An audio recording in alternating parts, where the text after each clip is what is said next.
Imagine a time when gods walked the earth and kings claimed descent directly from the sun. Tonight, we journey to the very dawn of ancient Egypt to uncover the legendary reigns of its divine rulers, from the mighty Ra to the unifying Menes. But how did a civilization so grand, so enduring, emerge from the mists of myth? Who taught humanity to write, to measure the stars, and even to govern themselves? And what incredible transformation took place when the last divine ruler stepped aside, paving the way for the first mortal pharaoh to unite a fractured land? Prepare to unravel these mysteries as we explore the foundations of a legacy that shaped the world. If you appreciate a tranquil journey through history, please consider liking and commenting, then subscribe to Luminous Antiquity for more calming explorations. From Ra to Menes, let's begin. Part 3. The Legendary History of Egypt. The building and diffusion of the doctrine of the Ennead, like the formation of the land of Egypt itself, demanded centuries of steady effort. Centuries the people could neither count nor record exactly. When asked about their remote past, Egyptians declared themselves the most ancient of peoples. All others seemed to them but a mob of children. Nations that denied these claims were treated with the indulgent pity one reserves for a friend who doubts a well-known fact. Their forefathers, they said, had appeared on the banks of the Nile even before the Creator had finished his work. The gods were eager to behold their birth. No Egyptian disputed this right of primacy, but ask the name of their divine father and the harmony broke. Each locality advanced a different claim. Ptah had modeled man with his own hands. Khnumu had formed him upon a potter's wheel. Ra, at his first rising, seeing the earth desert and bare, flooded it with his rays as with a flood of tears. From his eyes sprang all living things, plants, animals, and humankind, scattered with the light over the face of the world. Sometimes the story was offered less poetically. The Nile's mud, baked by the fierce sun, fermented and gave birth by spontaneous generation to men and animals, molding itself into 1,000 living forms. Its procreative power later waned, yet on the riverbanks, in the height of summer, smaller creatures still betrayed what had once occurred for larger kinds. Some appeared fully formed and struggled free of the mud. Others were half-formed, stirring heads and forefeet, while their hindquarters completed their joints within the earth's matrix. Ra was not the only deity whose tears could quicken life. All divinities, beneficent or malign, Sit, as well as Osiris or Isis, could give life by weeping. Whatever fell from their eyes on the earth would flourish as vigorously as what came from Ra's eye. The Creator's character shaped his creatures. Good gods produced good things, evil gods produced evil. Thus, the mingling of excellence and horror throughout the world had a divine explanation. Sit and his followers were held responsible for all that was harmful. Daily their eyes shed juices that made plants poisonous and sowed malign influences, crime and madness. Their saliva, foam from their mouths in rage, even their sweat, even their blood, when it fell upon the earth, produced something strange and baleful, a serpent, a scorpion, a deadly plant. By contrast, the sun embodied benignity, things that sprang from the solar eye of Horus, wine that maketh man glad, the bee that labors for wax and honey, the meats and herbs that feed him, the fibers that clothe him, were nothing more than manifestations of the eye of Horus, offered in sacrifice under that name. The devout believed the first Egyptians, the sons and flock of Ra, came into the world happy and perfect. Their descendants had, over time, fallen from that original bliss. Others maintained a different version. Their ancestors were born as brutes, without arts or speech, expressing themselves by cries like animals, until thought taught them speech and writing. These tales satisfied popular edification, but offered little for the learned, who sought a continuous, coherent history from the first beginnings. What life their fathers led, the chiefs they obeyed, the names and adventures of those chiefs, why some peoples left the Nile to settle abroad, and how those who remained rose from barbarism to the culture attested by the earliest monuments. The priests of Heliopolis set themselves to this task. They had already framed the creation myths. The Enneads now provided a ready framework for legendary history.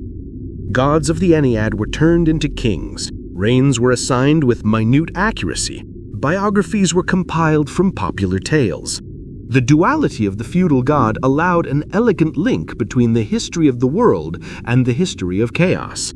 Tumu was identified with Nu and consigned to the primordial ocean. Ra was retained and declared first king of the world. He had to establish his rule against the children of defeat, beings hostile to order and light. Only after defeating them in nocturnal combat at Hermonopolis and even at Heliopolis itself did he succeed in organizing his kingdom. Pierced with wounds, Apopi the serpent sank into the depths of the ocean just as the new year began. The secondary members of the great Ennead, together with the sun, formed the first dynasty.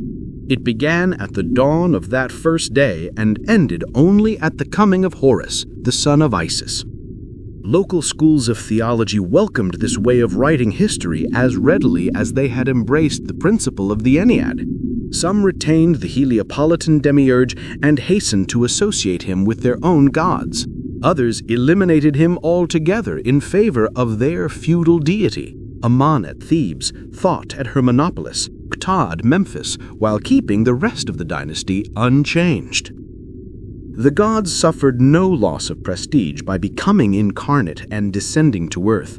They were men of a finer nature, their qualities, miracle-working included, being human qualities raised to the highest pitch. So it was no shame for them to watch over the infancy and childhood of primeval man. The occasional raillery and the good-humored, even ridiculous roles ascribed to them in certain tales do not prove contempt or a cooling of zeal.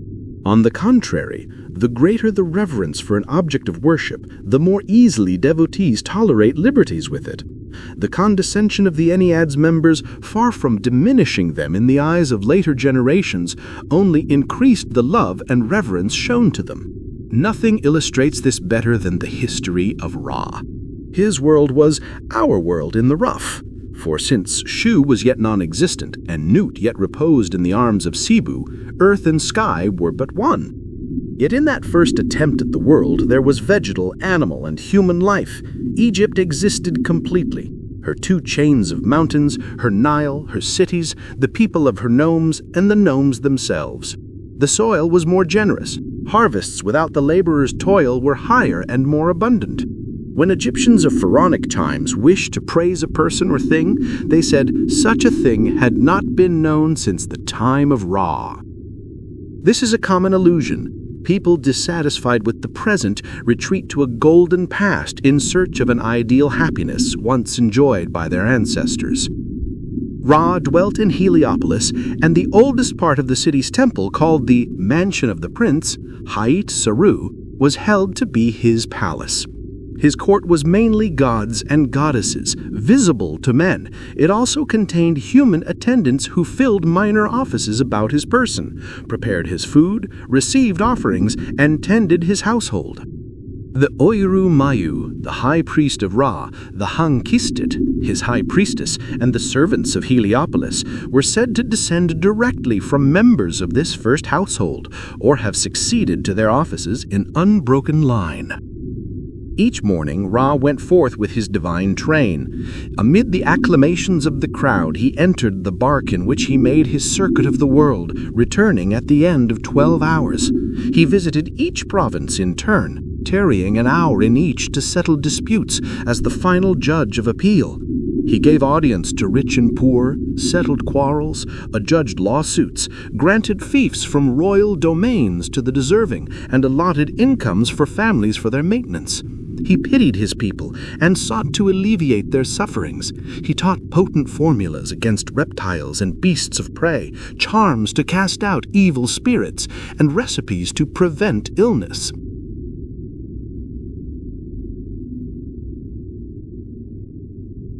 These incessant bounties left him at last with but one talisman, the name given him at birth by his father and mother, a secret revealed to him alone and kept within his bosom lest some sorcerers seize it for evil spells. Old age came, and infirmities followed. Ra's body grew bent, his mouth trembled. His slaver trickled down to earth, and his saliva dropped upon the ground.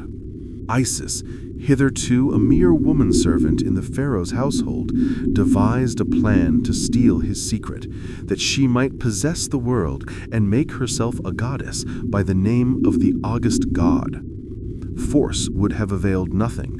Though enfeebled, none could contend with him. But Isis was a woman more knowing in her malice than millions of men, clever among millions of the gods, equal to millions of spirits. To her, as to Ra, nothing was unknown in heaven or on earth. She contrived an ingenious stratagem. When man or god was struck by illness, the only cure lay in knowing his true name and thereby adjuring the evil being that tormented him. Isis is determined to cast a terrible malady upon Ra, hide its cause, then offer herself as his nurse, and through his suffering extract the mysterious word needed for the exorcism. She gathered mud impregnated with divine saliva, formed a sacred serpent from it, and hid it in the road's dust. Suddenly bitten as he set out on his daily round, the god cried out. His voice ascended into heaven, and his nine called, "What is it? What is it?" And his gods, "What is the matter? What is the matter?" But he could not answer. His lips trembled, his limbs shook, and the venom seized his flesh as the Nile seized the land it invaded. Presently he described his sensations. "Something painful hath stung me. My heart perceiveth it, yet my two eyes see it not. My limbs are full of shiverings, born of breaths of magic." He summoned children of the gods of beneficent words, who knew the power of their mouths and whose science reached to heaven. They came with their books of magic.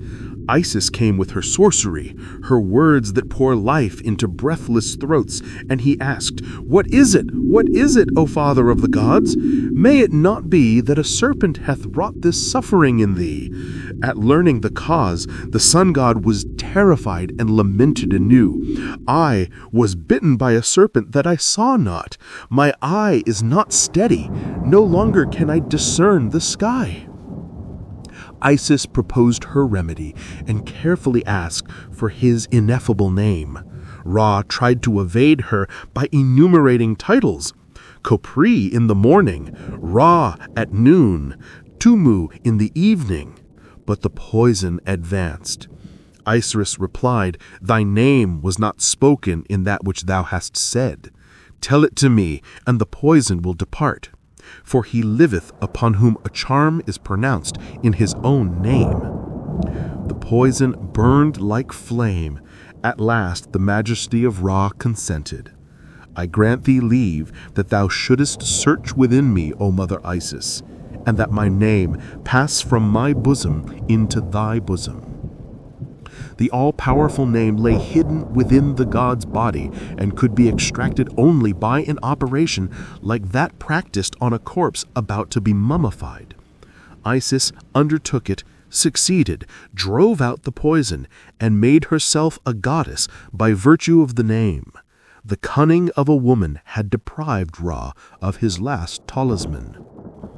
In time, men perceived his decrepitude and counseled, "Lo, his majesty waxeth old, his bones are of silver, his flesh of gold, his hair of lapis lazuli."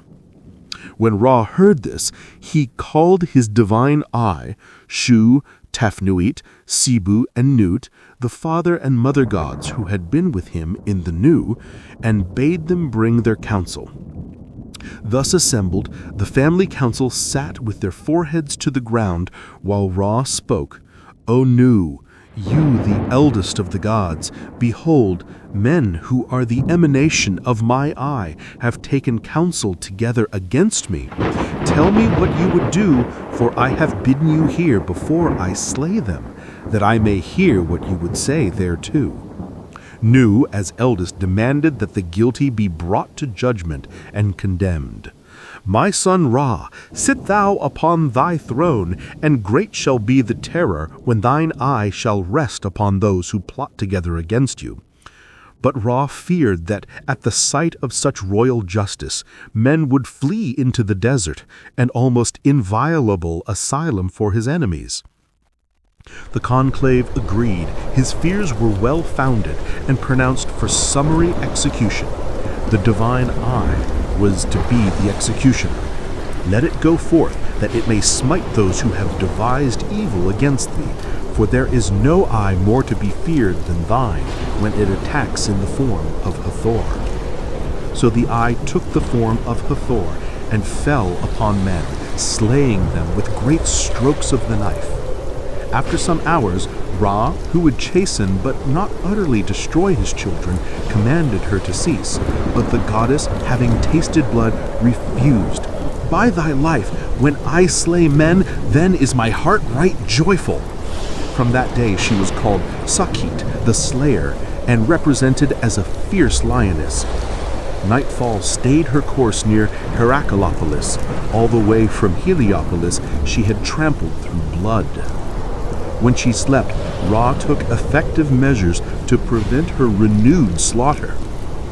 Call on my behalf messengers agile and swift, who go like the wind. They ran to Elephantine and brought mandragora in abundance. The mandragora of Elephantine was used in making an intoxicating narcotic brew for medicine or magic. The miller of Heliopolis was summoned to bray it. Women crushed grain for beer. The mandragora and human blood were mingled into liquor, and 7,000 jars of beer were made. Ra tasted the brew and pronounced it fit. Therewith shall I save men from the goddess. He had dawn break at midnight, so the philtrum might be poured upon the earth. The fields were flooded to the depth of 4 palms, as pleased his majesty.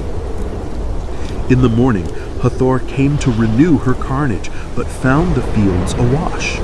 She drank, her heart softened, she went away drunk without further thought of men. There was fear her fury might return when drunkenness passed. To revert this, Ra instituted a rite, partly to teach future generations of the chastisement he had inflicted, partly to console Sakit for her discomfiture. He decreed that on the New Year's Day there should be brewed for her as many jars of philtre as there were priestesses of the sun. Thus originated the jars of philtre, in number equal to the priestesses, which from that day forth all men make at the feast of Hathor. Peace was re-established, but could it last long? Would not men, as soon as they had recovered from their terror, set themselves again to plotting against the god? Ra felt nothing now but disgust for humankind. Their ingratitude had cut him to the quick. He foresaw fresh rebellions as his strength waned, and he recoiled at the thought of ordering new massacres that might wipe mankind away altogether. By my life, he says to the gods who accompany him, my heart is too weary for me to remain with mankind and slay them until they are no more. Annihilation is not of the gifts that I love to make. The gods answered in surprise, breathe not a word of thy weariness at a time when thou dost triumph at thy pleasure. Still, Ra would not be swayed. He meant to abandon a kingdom where men murmured against him. Turning to Nu, he declared, My limbs are decrepit for the first time. I will not go to any place where I can be reached. Because the universe as first fashioned was imperfect, it was no easy matter to find Ra an inaccessible retreat. Nu saw only one solution. They must complete the work of creation. Ancient tradition imagined the separation of earth and sky as a violent act by Shu upon Nuit. The story the priests told here is gentler. Shu becomes the dutiful son who upholds Nuit to serve his father. Nuit herself consents to leave her husband and lift her ancestor beyond the reach of men. The majesty of Nu said, "Son Shu, do as thy father Ra shall say. And thou, daughter Nuit, place him upon thy back and hold him suspended above the earth." Nuit said, "And how then my father knew?" Thus spake Nuit, and she did that which Nu commanded her. She changed herself into a cow and placed the majesty of Ra upon her back. When the survivors came to worship Ra, they found only a cow in the palace and perceived him upon her back. He was so determined to depart that the people did not try to force him to stay. They begged instead to show repentance in a way that would secure complete pardon. They said unto him, "Wait until the morning, O Ra, our Lord, and we will strike down thine enemies who have taken counsel against thee." Ra returned to his mansion, descended from the cow, and went in with them. Earth was plunged into darkness. At dawn, the men marched out with bows and arrows against their foes. Then the god declared to them, "Your sins are remitted unto you, for sacrifice precludes the execution of the guilty." Thus, according to the legend, the origin of blood sacrifice on earth was established. When God and men were about to part forever, they agreed terms for their future relationship. Men offered the lives of those who had offended the god. Human sacrifice was, in their eyes, the obligatory expiation. Man alone could wash away the sins of men with his blood. For that single moment, the god accepted human expiation as offered, but his repugnance to slaying his children soon returned. He replaced man with beast. Henceforth, oxen, gazelles, and birds furnished the material for sacrifice. Having settled this, Ra again mounted the cow. She rose on 4 legs like pillars. Her belly, stretched above the earth like a vault, became the sky. From her back, Ra organized the new world. He populated it, chose 2 districts for his abode, the field of reeds, Sokhit Layul, and the field of rest, Sokhit Hotpit, and hung the stars to supply night with light. The tale is full of wordplays that explain these names in the fashion of Oriental etymologies. On seeing a pleasing plain, Ra cried, "The field rests in the distance," hence the field of rest. "There I will gather plants," hence the field of reeds. Nuit, lifted to unfamiliar heights, grew frightened and cried for support. "For pity's sake, give me support to sustain me." Thus were the support gods born. They stationed themselves at each of her 4 legs, steadying them and watching over them. Then Ra said, "My son Shu, place thyself beneath my daughter Nuit, and keep watch on both sides over the supports who live in the twilight. Hold thou her up above your head, and be her guardian." Shu obeyed, Nuit composed herself, and the world, now furnished with a sky, took on its present symmetrical form. Shu and Sibu succeeded Ra on the throne, though neither won the lasting popularity of their great ancestor. Fragments of their annals survive. Their rule reached through the universe. The majesty of Shu was the excellent king of the sky, of the earth, of Hades, of the water, of the winds, of the inundation, of the two chains of mountains, of the sea, governing with a true voice according to the precepts of his father Ra-Harmakis. Only the children of the serpent Apopi, the impious ones who haunt the solitary places in the deserts, refused his authority. Like later Bedouin, they would pour in by desert routes at night, strike, plunder, and return to their fastnesses.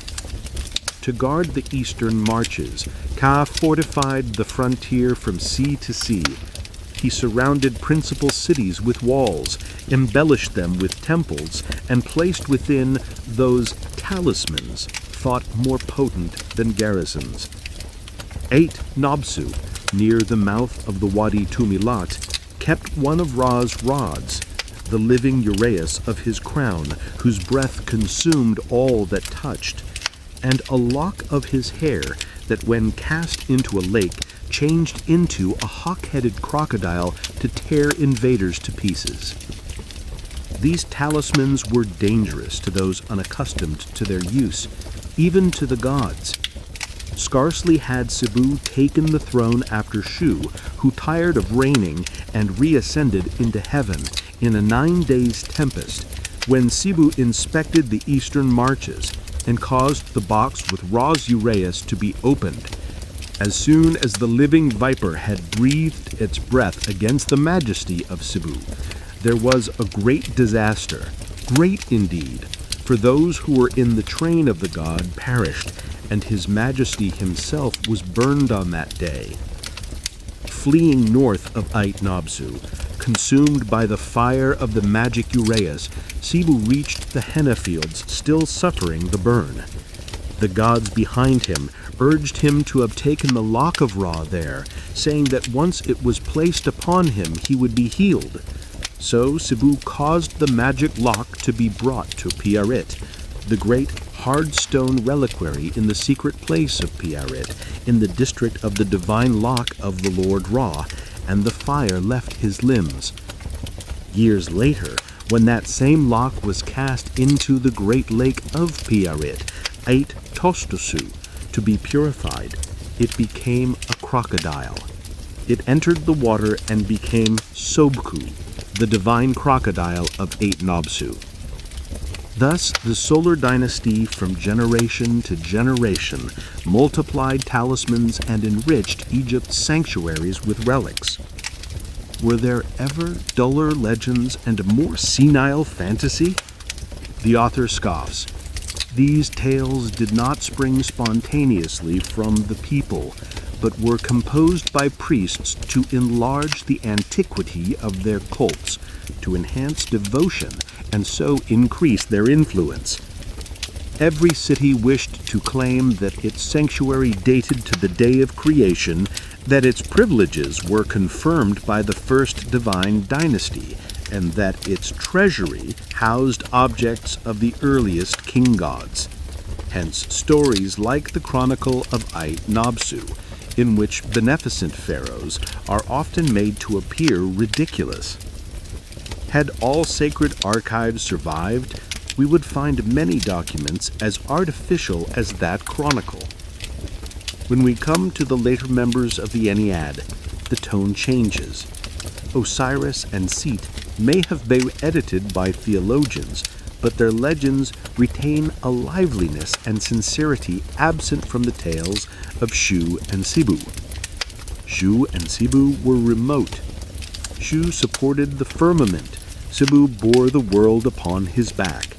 As long as they performed those functions without complaint, worshippers thought little about them, and they thought little of worshippers. Osiris, on the contrary, was intimate with Egyptian life. His actions affected their fortunes. They watched his floods, timed their labors to his rise and fall, and read his successes and failures as part of a moral drama. If the inundation rose as expected, it was no mere mechanical function. Osiris acted with purpose, knowing that by spreading the flooding, he thwarted the desert. He was life and goodness, Onophriu, and Isis, his partner, became the type of perfect goodness. Sit, however, hardened into evil as Osiris grew in virtue. What once was an instinctual contrast, desert and river, drought and water, became conscious enmity. Two gods at war, one for abundance and life, the other for annihilation. A very ancient legend says Osiris and his brothers were born during the 5 additional days at the end of the year. Another tale explains that Nuit and Sibu married against Ra's will. In his rage, he cast a spell preventing Nuit from giving birth in any month or year. Thot, however, took pity.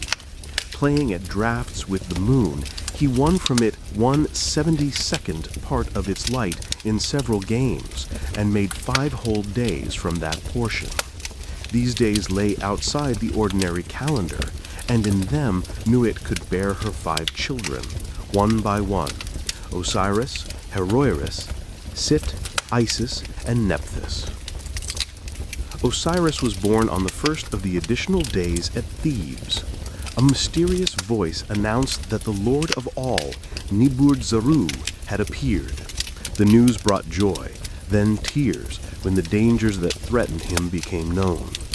Ra, hearing of his great-grandchild, rejoiced despite the curse he had laid upon Nuit. He summoned his great-grandchild to Zeus and acknowledged him as heir to the throne. Osiris had married his sister, Isis. The story even says while both were within their mother's womb. And when he became king, he made her queen and partner in all his works. The Egyptians at that time were only half civilized. They were cannibals who sometimes fed on the fruits of the earth but did not yet know agriculture.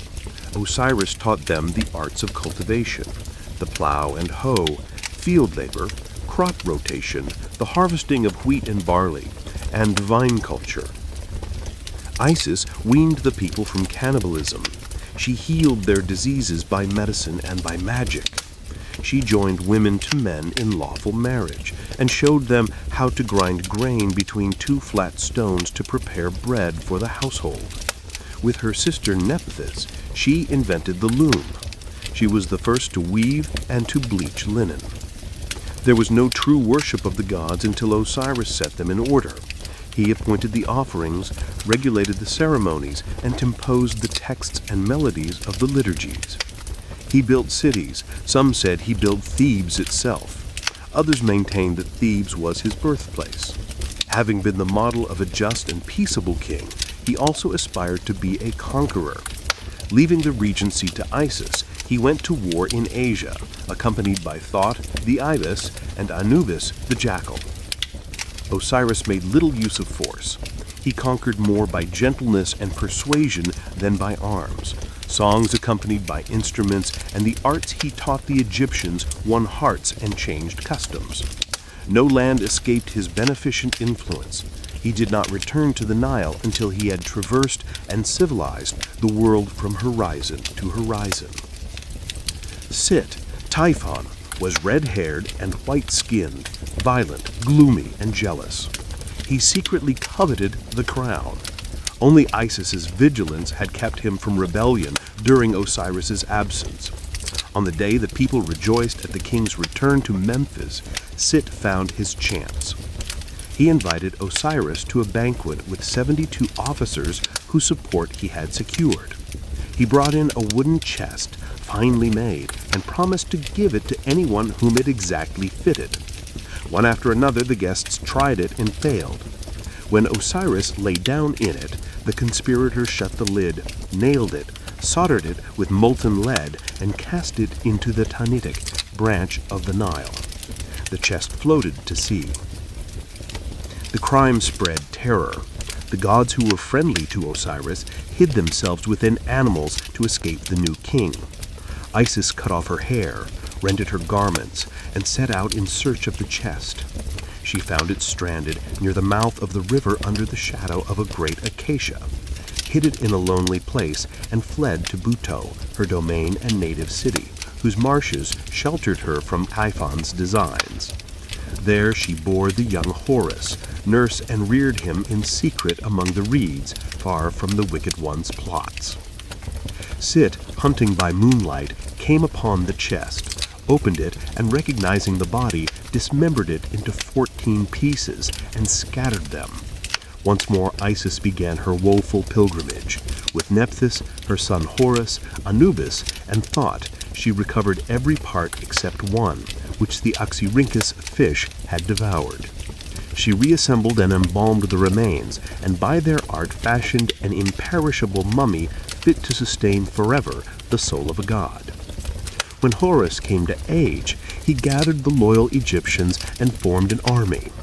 His followers, Shosu-Horu, defeated the accomplices of Sit, Somu-Sit, who were driven to transform themselves into gazelles, crocodiles, and serpents, animals henceforth regarded as unclean and Typhonian.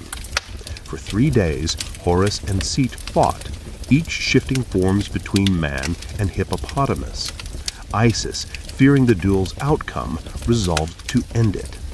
Lo, she caused fetters to descend upon them and to bind Horus. Horus cried aloud, "I am your son, Horus."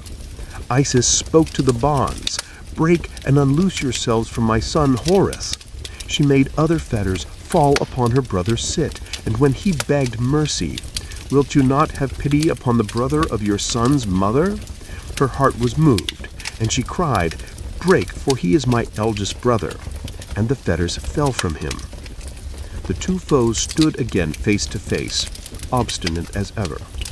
Horus, furious that his mother had deprived him of his prey, turned upon her like a southern panther. He struck and severed her head. Thot, by his enchantments, transformed her and gave her a cow's head, thereby identifying her with Hathor. The war continued with changing fortunes until the gods summoned both rivals before their tribunal. By ancient tradition, they chose Thot, lord of Hermopolis Parva, as arbitrator. Sit argued first, saying Horus was not Osiris's son, but a bastard conceived after the husband's death. Horus vindicated the legitimacy of his birth.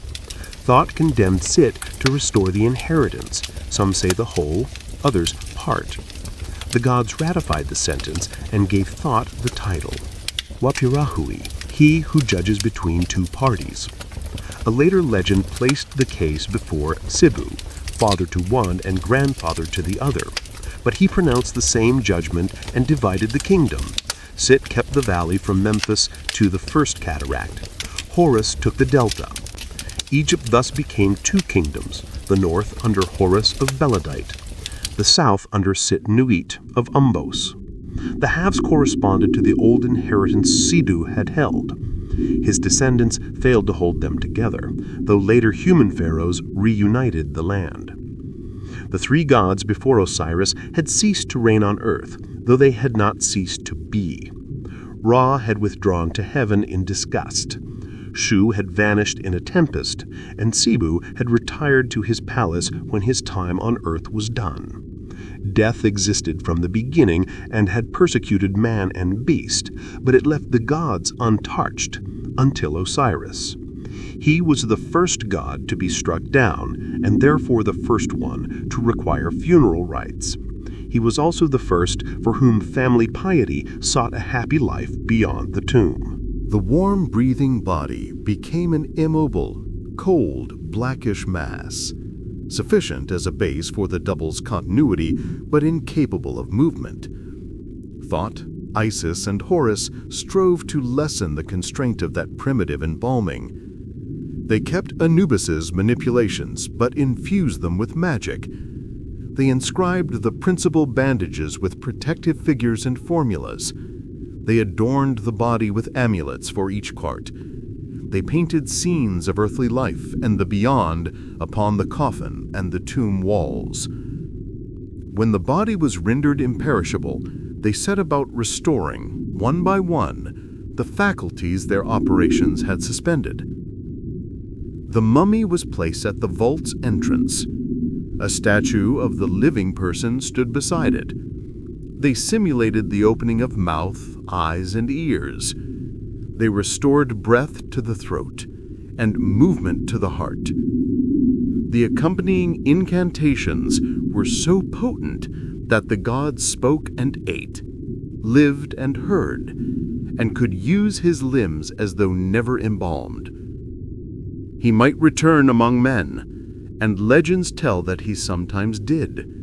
Yet, like his ancestors, he preferred to withdraw to his own domain. The first realm of the dead, called Sochit Iyalu, the Meadow of Reeds, and Sochit Hotpu, the Meadow of Rest, lay amid marshes, where cemeteries sheltered the dead from the inundations. Later, the location shifted, perhaps to a Phoenician shore beyond the sea, then to the sky in the Milky Way, northward of the east. This kingdom was not bleak like those of Socaris or Huntmentit. It had sun and moon, a temperate breeze from the north, and thriving crops. Thick walls defended it from Seat and evil spirits. A palace like those of the Pharaohs rose among delightful gardens. There Osiris enjoyed in succession all the pleasures of earthly life without its pains. The goodness that had made him Onofris inspired him to open the gates of his paradise to the souls of his former subjects. Souls did not enter unexamined. Each had to prove by its earthly life that it had been a friend, or as the texts say, a vassal of Osiris, a Maku Kir Osiri, one of those who had served Horus in exile and rallied to his banner from the start of the Typhonian Wars. Horus, grateful to his followers, resolved to extend to them in death the privileges he had granted in life. He summoned the gods who had embalmed Osiris, Anubis, Thot, Isis, and Nephthys, and his 4 sons, Hapi, Kabsanu, Umsit, and Tiumau, custodians of heart and viscera. They repeated the ceremonies and formulas so exactly that the dead man became a true Osiris under their hands, true of voice. A man named Sakhomka, or Menkauri, thus became Osiris Sakhomka, or Osiris Menkauri. Horus and his companions performed the opening of mouth and eyes, animated the statue, and placed the mummy in the tomb, where Anubis received it. Recalled to life and movement, the double resumed his functions, attending the rites offered in the tomb, receiving the homage of kin, and clasping his soul, the great human-headed bird that mirrored his features, to his breast. Equipped with the formulas and amulets of the prototype Osiris, the deceased set out for the field of reeds. The road was long and perilous. A papyrus laid in the coffin provided the necessary directions and passwords so he might not stray or perish. The prudent copied the principal chapters in life or learned them by heart. The unprepared relied on the copy given in the tomb, while a priest or the deceased son recited the prayers into the mummy's ear. If the double obeyed the prescriptions of the Book of the Dead, he reached his goal. Leaving the tomb, he turned his back on the valley, staff in hand, climbed the western hills, and plunged into the desert. A bird or a kindly insect, a praying mantis, a grasshopper, or a butterfly might serve as a guide. He came to a lone sycamore, a magic tree in the sand. From its foliage a goddess, Nut, Hathor, or Neat, half emerged and offered him fruit, loaves, and a jar of water. By accepting these gifts, he became the goddess's guest and could never return without special leave. Beyond the sycamore lay lands of terror, serpents and ferocious beasts, torrents of boiling water and ponds where monstrous monkeys cast their nets.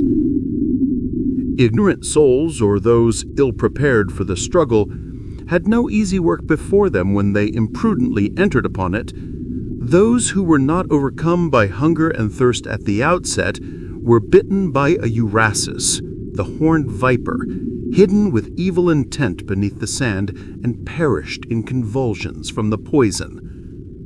Crocodiles seized as many as they could at the fords of rivers. Cynocephaly netted and devoured them without distinction, along with the fish into which the partisans of Typhon were transformed. They came safe from one peril only to fall into another, and infallibly succumbed before they were halfway through their journey. But the double who was equipped and instructed and armed with the true voice confronted each foe with the phylactery and the incantation that held his enemy in check.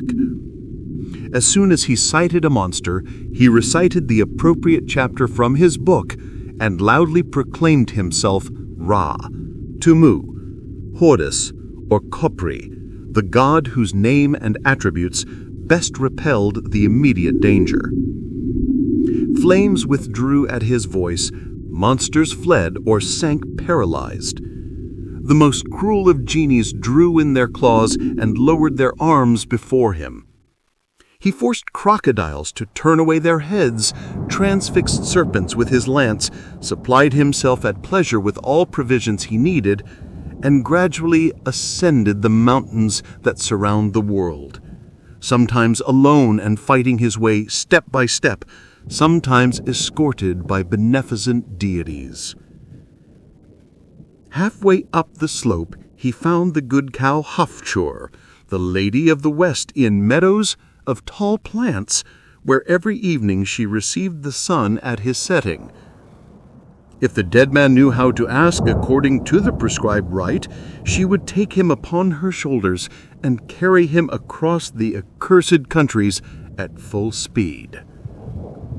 Having reached the north, he paused at the edge of an immense lake, the Lake of Ka, and saw in the far distance the outline of the Islands of the Blessed. One tradition, so old it was almost forgotten in Ramesside times, told how Thot the Ibis waited there and bore him away on his wings. Another, no less ancient and more popular, declared that a ferry boat plied regularly between the solid earth and the shores of paradise. The god who directed it questioned the dead, and the bark itself examined them before admitting them on board, for it was a magic bark. "Tell me my name," cried the mast. "He who guides the great goddess on her way is thy name," replied the travelers. "Tell me my name," repeated the braces. "The spine of the jackal, Upuatu, is thy name." "Tell me my name," proceeded the masthead. "The neck of Umsit is thy name." "Tell me my name," asked the sail. "Nuat is thy name." Each part of the hull and rigging spoke in turn and questioned the applicant regarding its name, a mystic phrase by which it was identified either with some deity as a whole or with some part of a god's body. When the double had established his rite of passage by correct answers, the bark consented to receive him and carry him to the further shore. There he was met by the gods and goddesses of the court of Osiris, by Anubis, by Hathor, the lady of the cemetery, by Night, by the two Ma'atit, who preside over justice and truth, and by the 4 children of Horus, stiff-sheathed in their mummy wrappings. They formed a guard of honor to introduce him and his winged guide into an immense hall, its ceiling supported on light, graceful columns of painted wood. At the further end of the hall, Osiris sat in mysterious twilight within a shrine whose open doors revealed him wearing a red necklace over his close-fitting case of white bandaging, his green face surmounted by the tall white diadem flanked by 2 plumes, his slender hands grasping flail and crook, the emblems of his power. Behind him stood Isis and Nephthys, watching with uplifted hands, bare bosoms, and bodies straightly cased in linen. 42 jurors who had died and been restored to life like their lord, one chosen from each city of Egypt which recognized his authority, squatted right and left, motionless in the wrappings of the dead, silently waiting until they were addressed. The soul first advanced to the foot of the throne, carrying on outstretched hands the image of its heart or of its eyes, agents and accomplices of its sins and virtues. It humbly smelt the earth, then arose and with uplifted hands recited its profession of faith. Hail unto you, ye lords of truth! Hail to thee, great God, Lord of truth and justice! I have come before thee, my master. I have been brought to see thy beauties, for I know thee, I know thy name, I know the names of thy 42 gods who are with thee in the hall of the 2 truths, living on the remains of sinners, gorging themselves with their blood, in that day when account is rendered before Onofris, the true of voice. Thy name which is thine is the God whose 2 twins are the ladies of the 2 truths. And I know you, ye lords of the 2 truths. I bring unto you truth. I have destroyed sins for you. I have not committed iniquity against men. I have not oppressed the poor. I have not made defalcations in the necropolis. I have not laid labor upon any free man beyond that which he wrought for himself. I have not transgressed. I have not been weak. I have not defaulted. I have not committed that which is an abomination to the gods. I have not caused the slave to be ill-treated by his master. I have not starved any man. I have not made any to weep. I have not assassinated any man. I have not caused any man to be treacherously assassinated, and I have not committed treason against any. I have not in aught diminished the supplies of temples. I have not spoiled the shrew bread of the gods. I have not taken away the loaves and the wrappings of the dead. I have done no carnal act within the sacred enclosure of the temple. I have not blasphemed. I have in naught curtailed the sacred revenues. I have not pulled down the scale of the balance. I have not falsified the beam of the balance. I have not taken away the milk from the mouths of sucklings. I have not lassoed cattle on their pastures. I have not taken with nets the birds of the gods. I have not fished in their ponds. I have not turned back the water in its season. I have not cut off a water channel in its course. I have not put out the fire in its time. I have not defrauded the 9 gods of the choice of victims. I have not ejected the oxen of the gods. I have not turned back the god at his coming. I am pure. I am pure. I am pure. I am pure. Pure as this great Bonu of Heracleopolis is pure. There is no crime against me in this land of the double truth, since I know the names of the gods who are with thee in the hall of the double truth. Save me from them. He then turned toward the jury and pleaded his cause before them. Each juror had been appointed to consider particular sins, and the dead man took each by name to witness that he was innocent of the sin that juror recorded. His plea ended, he returned to the supreme judge and repeated, often in a highly mystic form, the ideas already advanced in the first part of his address. Hail unto you, ye gods who are in the great whole of the double truth, who have no falsehood in your bosoms, but who live on truth in Aonu, and feed your hearts upon it before the Lord God who dwelleth in his solar disk. Deliver me from the Typhon who feedeth on entrails, O chiefs, in this hour of supreme judgment. Grant that the deceased may come unto you, he who hath not sinned, who hath not lied, nor done any evil, nor committed any crime, who hath not borne false witness, who hath done naught against himself, but liveth on truth, who feeds on truth. He hath spread joy on all sides. Men speak of that which he hath done, and the gods rejoice in it. He hath reconciled the God to him by his love. He hath given bread to the hungry, water to the thirsty, clothing to the naked. He hath offered a sacrifice to the gods, sepulchral meals unto the manes. Deliver him from himself. Speak not against him before the Lord of the dead, for his mouth is pure, and his 2 hands are pure. In the middle of the hall his acts were weighed by the assessors. Like all objects belonging to the gods, the balance is magic. The genius that animates it sometimes shows a delicate human head atop the upright stand. Everything about the balance recalls its superhuman origin. A cynocephalus, emblematic of Thoth, sits perched on the upright and watches the beam. The cords which suspend the scales are made of alternate cruces on Satai and Tatsat.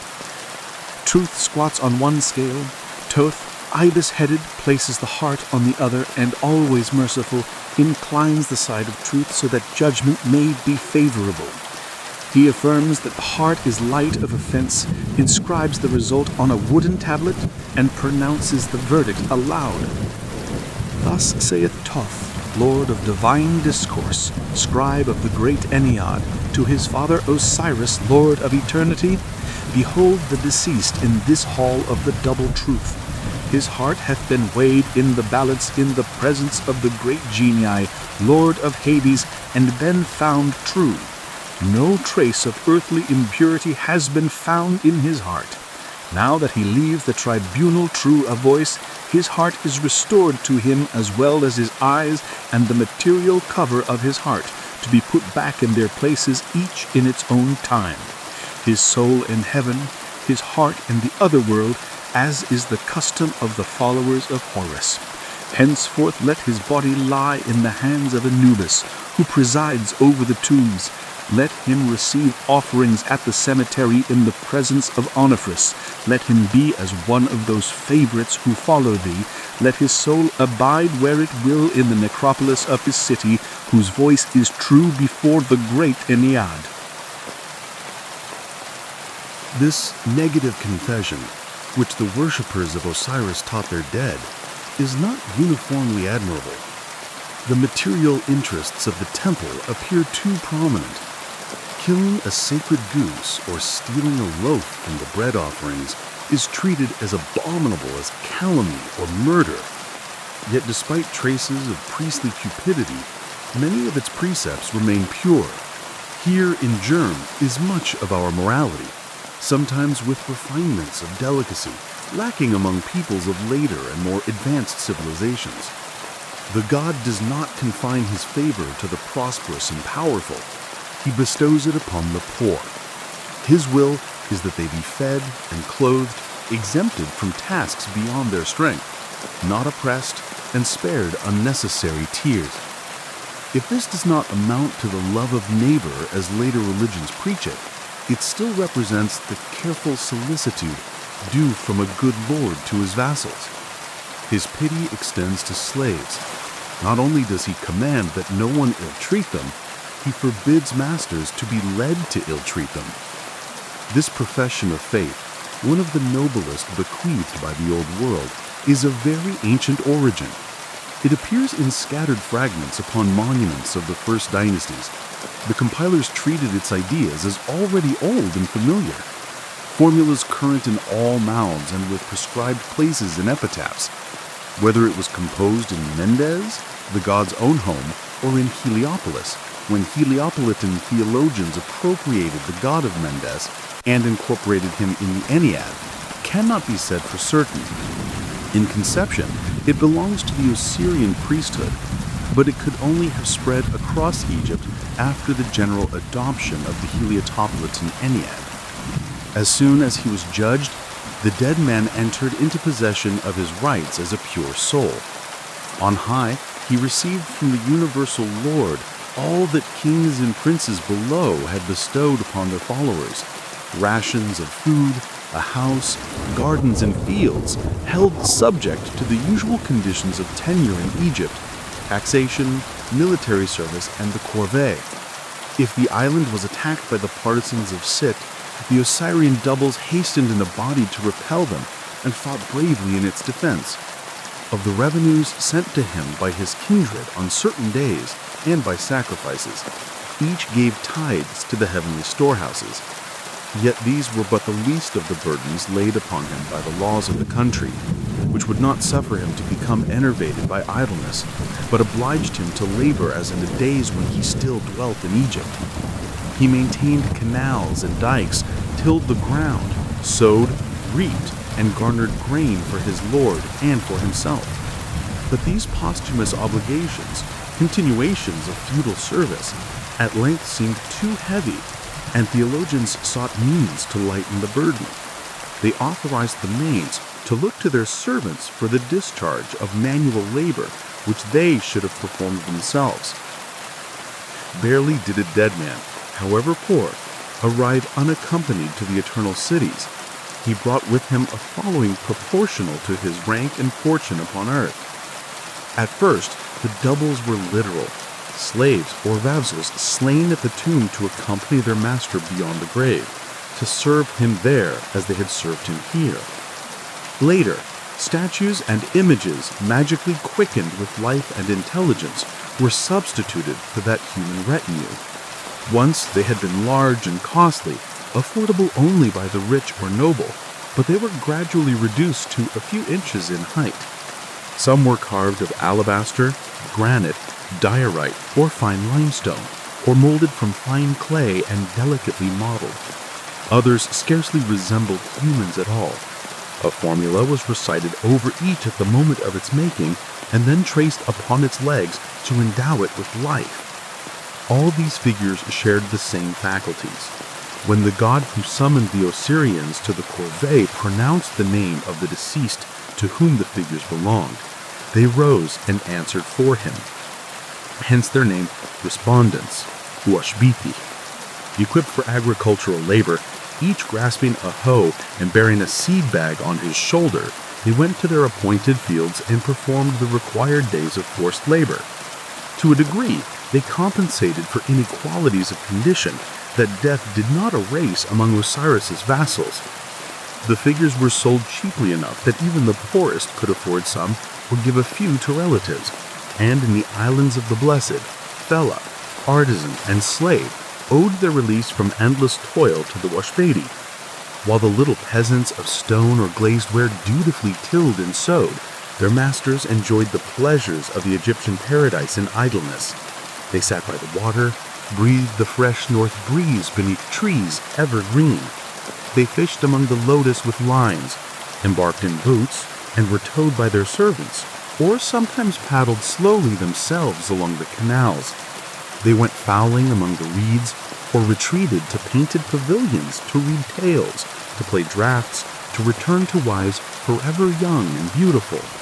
It was an ameliorated earthly life, stripped of suffering under the rule and favor of the true-voiced Onofris. The quick feudal gods adopted this new way of life. Every dead body, mummified and reanimated in the Osirian manner, became an Osiris, as any common person did. Some assimilated the gods so completely they absorbed local deities. At Memphis, Ptah Sokardis became Ptah Sokar Osiris, and Denis Kontimentit became Osiris Kontimentit. The sun god lent himself easily to this process because his life resembles a man's life, and therefore resembles Osiris's. Born in the morning, he ages as the day declines and passes away in the evening. From his rising to his setting, he reigns above as he reigns below.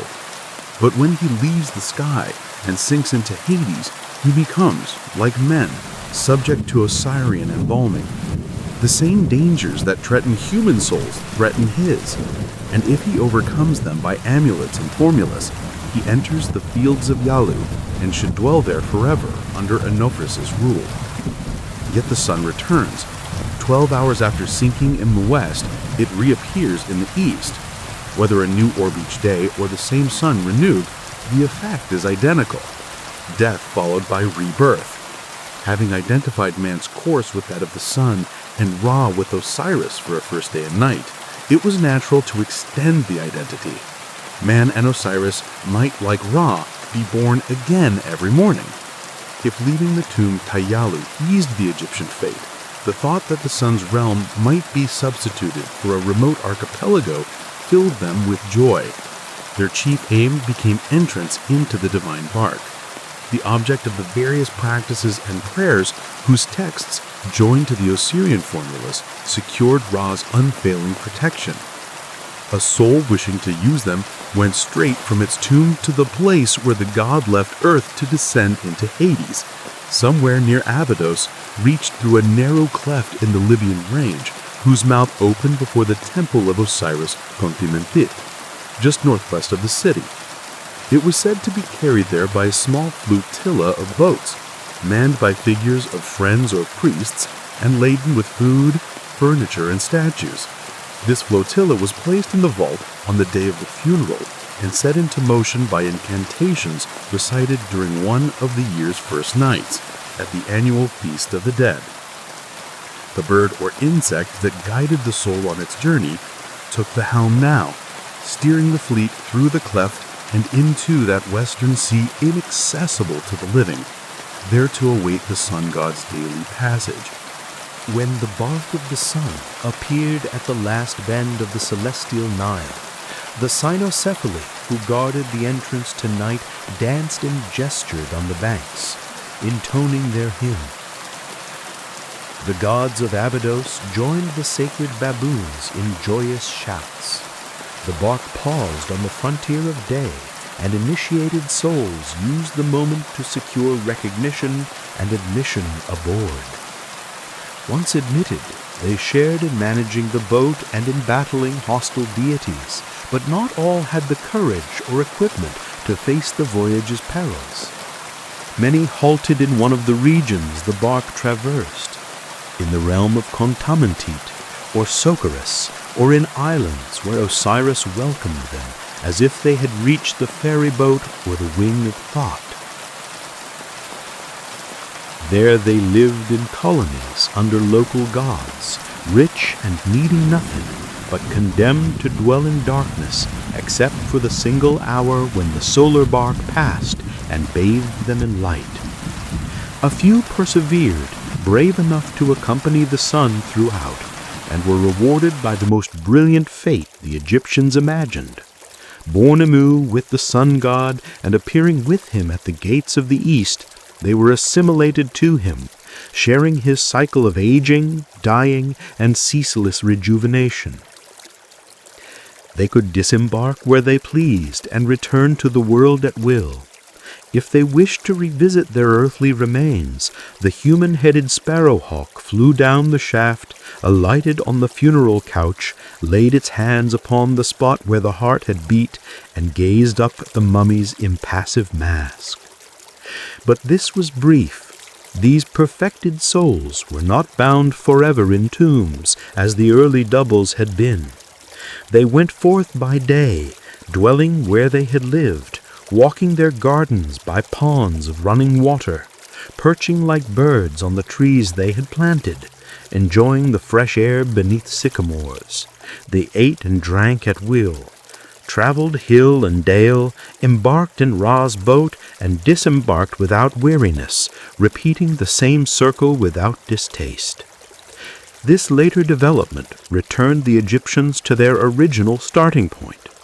After abandoning their place of incarnation, seeking heaven's asylum in vain, and forsaking havens above, the soul fell back upon earth to lead a peaceful, free, and happy life in full daylight, with the whole Nile Valley for its paradise.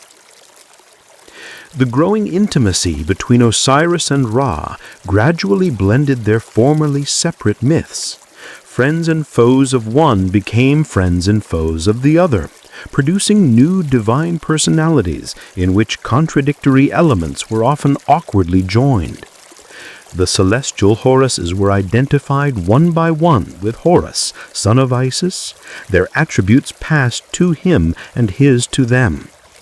Apopi and the monsters, the hippopotamus, crocodile, wild boar, who lay in wait for Ra in the celestial ocean, became identified with Sit and his companions. Sit retained half of Egypt, and his ancient relation to the celestial Horus remained in some places, where they shared a temple as at Nubit, or were worshipped together in neighboring nomes, as at Oxyrhynchus or Heracleopolis Magna. The repulsion felt for the slayer of Osiris did not everywhere sever the two cults. Some districts kept both worships into late pagan times. For most Egyptians, however, who had forgotten these old links, the theologians invented dynastic narratives to explain them. Thoth's judgment or that of Sibu had not ended Sit's machinations. Once Horus left the earth, Sit resumed his plots and pursued them with varying success under the divine kings of the second Ennead. In the year 363 of Harmachis, the Typhonians reopened the campaign. Beaten first near Edfu, they retreated northward, giving battle wherever their partisans held sway. At Zatmif, in the Theban nome, at Kayit-Natri, northeast of Dendera, and at Hibano, in the Principality of the Gazelle. Several bloody combats between Oxyrhynchus and Heracleopolis Magna finally drove them from the Nile Valley. They rallied once more in the delta's eastern provinces, were defeated at Zalu, and, despairing of land, embarked at the head of the Gulf of Suez to return to the Nubian desert, their usual refuge. The sea was Typhon's element. There they hoped for safety. Horus pursued, overtook them near Shas-Hirit, routed them, and on his return to Edfu celebrated the victory with a solemn festival. As he secured localities loyal to Sit, he made measures to establish Osiris's authority there and the solar cycle there. In each place he built alongside the Typhonian sanctuary a temple to himself, enthroned in whatever form he needed to vanquish his enemies. Metamorphosized into a hawk at Hibanu, he next appears springing upon Sit's back in the guise of a hippopotamus. In Hibanu's shrine, he is shown as a hawk perched on a gazelle, the gnome's emblem. Near Zalu, he is incarnate as a human-headed lion, crowned with the triple diadem and bearing claws like knives. At Zalu, he was worshipped as a lion. For these later Egyptians, the correlation of Sit and the celestial Horus was not a primitive religious fact, but the consequence and sanction of their long hostility. Horus treated his foe as a victorious pharaoh treated conquered barbarians. He built a fortress to contain him, and his priests served as a garrison against the rival priesthood and devotees. Thus the gods' battles became human struggles, and more than once Egypt ran with blood. The hatred of Osiris's followers toward Typhon's adherents hardened into implacability. Gnomes clinging to Sit became odious to others. Their master's image was mutilated, their names erased from lists, they were insulted, and pursuing and slaying their sacred animals became a pious act. These skirmishes grew into civil wars that continued into Roman times. Typhon's adherents only hardened in their devotion. It was Christianity alone that finally overcame their obstinate fidelity. The history of the world for Egypt was therefore the history of the struggle between the adherents of Osiris and the followers of Sit, an interminable warfare in which one side or the other sometimes won a passing advantage, but neither ever achieved a final victory. The divine kings of the second and third Ennead devoted most of their earthly reigns to this contest. They are portrayed as great warrior pharaohs who, between the 18th and 12th centuries before our era, extended Egyptian rule from the plains of the Euphrates to the marshes of Ethiopia. Scattered among these conquerors are a few peaceful sovereigns, sages and legislators, of whom the most famous was Thot, doubly great ruler of Hermopolis and patron of the Hermopolitan Ennead. A late legend makes Thoth prime minister to Horus, son of Isis. An older tradition identifies him with the second king of the second dynasty, successor to the divine Horuses, and even attributes to him a reign of 3,226 years. He brought to the throne an inventive, creative genius: astronomy, divination, magic, medicine, writing, drawing. In short, the arts and sciences were all said to flow from him as from their first source.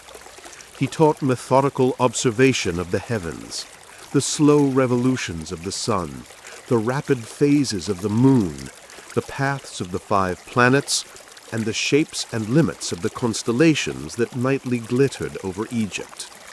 Many constellations seemed almost fixed, while those at the edge of the firmament moved in ways like the planets. Each year at fixed times, these stars sank below the horizon, vanished for a longer or shorter interval, and reappeared in their places. The Egyptians counted 36 constellations, the 36 Decani, each invested with mysterious powers and presided over by Sothis, queen of the Decani. Sothis as the star of Isis, Orion as the star of Osiris. Egypt's clear nights and transparent air allowed the naked eye to reach far into space. Stars of the 5th magnitude could be catalogued without instruments. It took long training and constant practice to hone such sight, and priestly colleges founded and maintained schools of astronomy. The first observatories on the Nile's banks belonged to sun temples. High priests of Ra, by title alone worthy to behold the sun face to face, were engaged from the earliest times in mapping the heavens. Other temples followed. By the opening of the historic period, not a temple in the valley lacked its official astronomers, the Watchers of the Night. Each evening, these watchers climbed to high terraces above the shrine or to the narrow platforms atop the pylons and fixed their eyes upon the celestial vault. They followed constellation movements and recorded subtle phenomena. A portion of a star chart known to Theban Egypt survives today, carved on temple ceilings and royal tombs.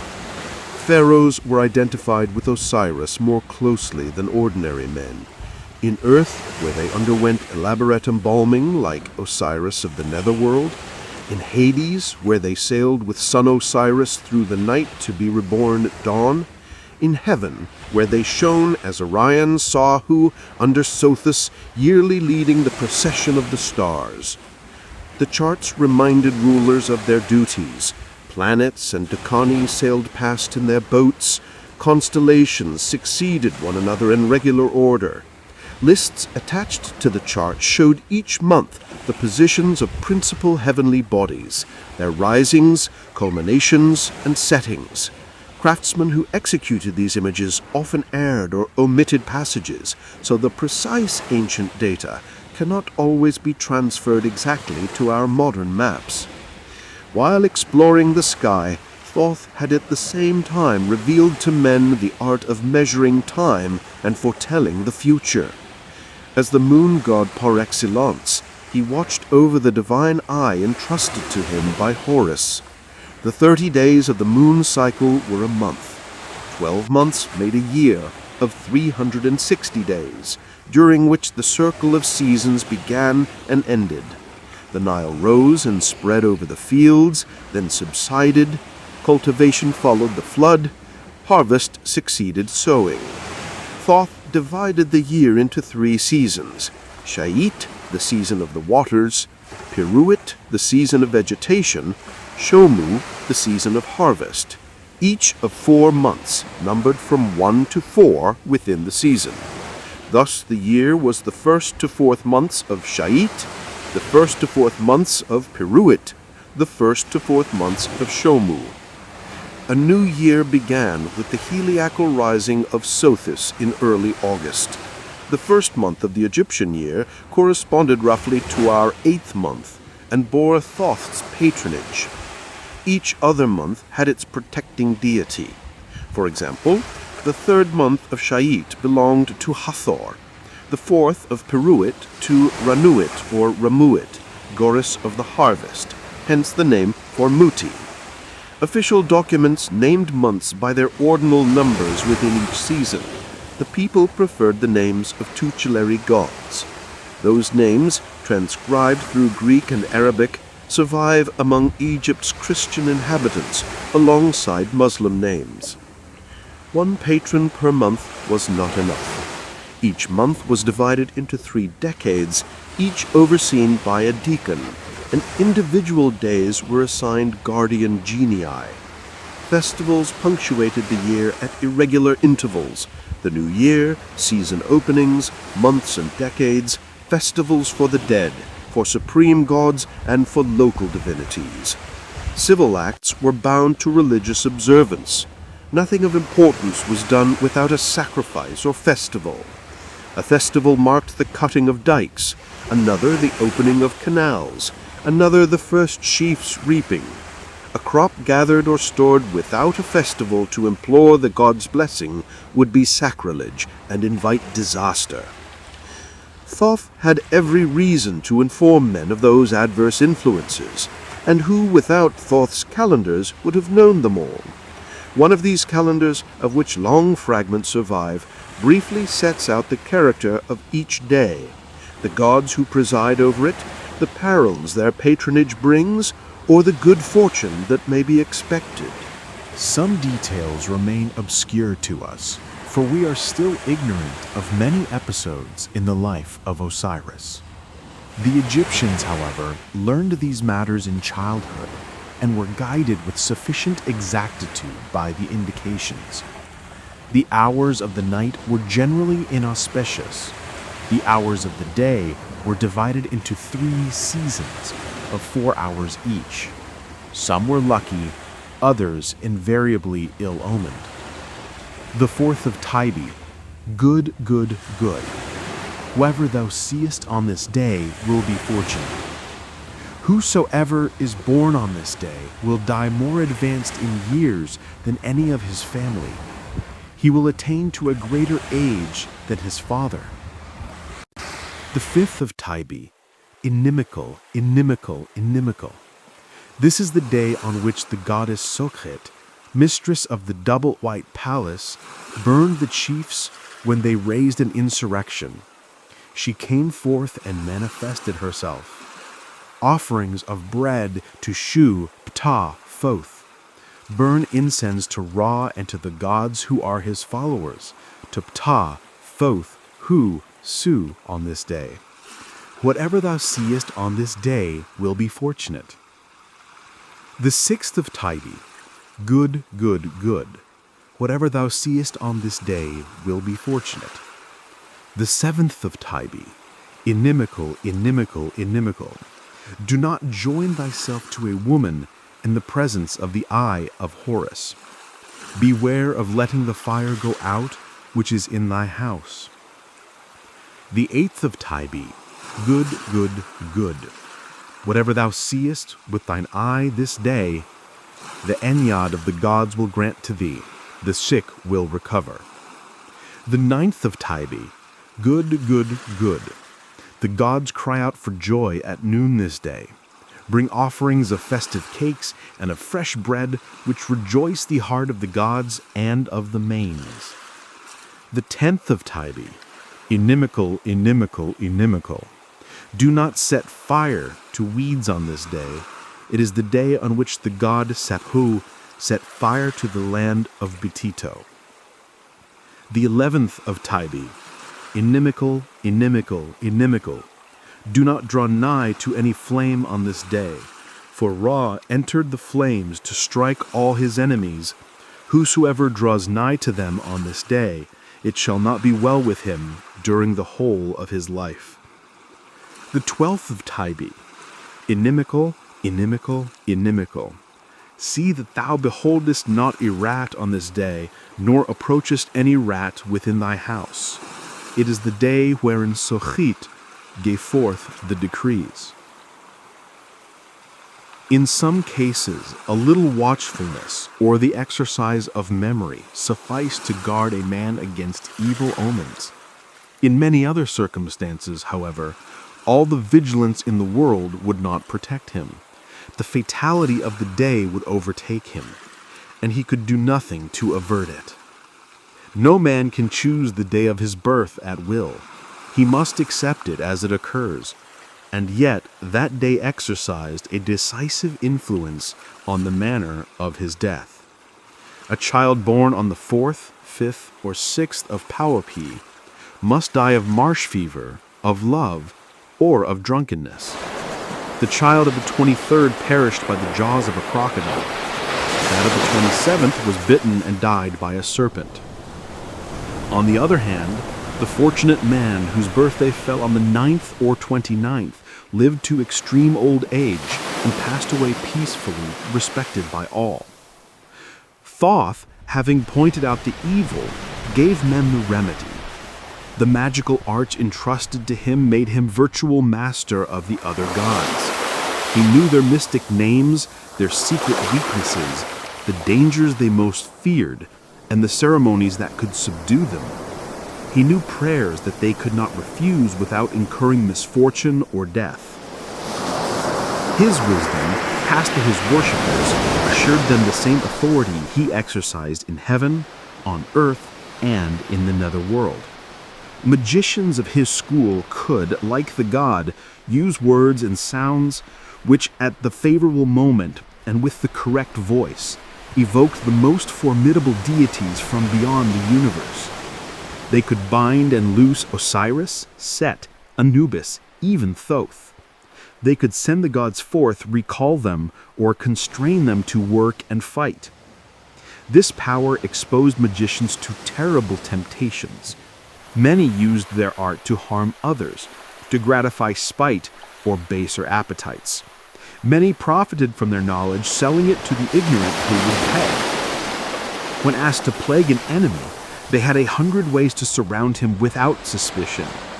Deceptive or terrifying dreams, apparitions, mysterious voices. They afflicted him with sickness or sent wandering specters to enter and slowly consume him. They constrained wills at a distance, caused women to be seized by infatuations, to forsake those they loved, and to embrace those they hated. To compose an irresistible charm, the magician needed only a little blood, a few nail parings, some hair, or a scrap of linen that had touched a person's skin and become impregnated with his being. Portions of these were mixed into the wax of a doll fashioned to resemble the victim. Thereafter, whatever the image suffered, the original suffered as well. Expose the effigy to fire, and the man would burn with fever. Pierce the figure with a knife, and the man would be wounded. Even the pharaohs had no immunity from such spells. These machinations were often met by counter-magic. Invoked at the right moment, magic could annul the evils another magician had begun. It was not, however, omnipotent against fate. A man born on the 27th of Pauapi would die of a snake bite. No charm could change that. Yet the year of death might be uncertain.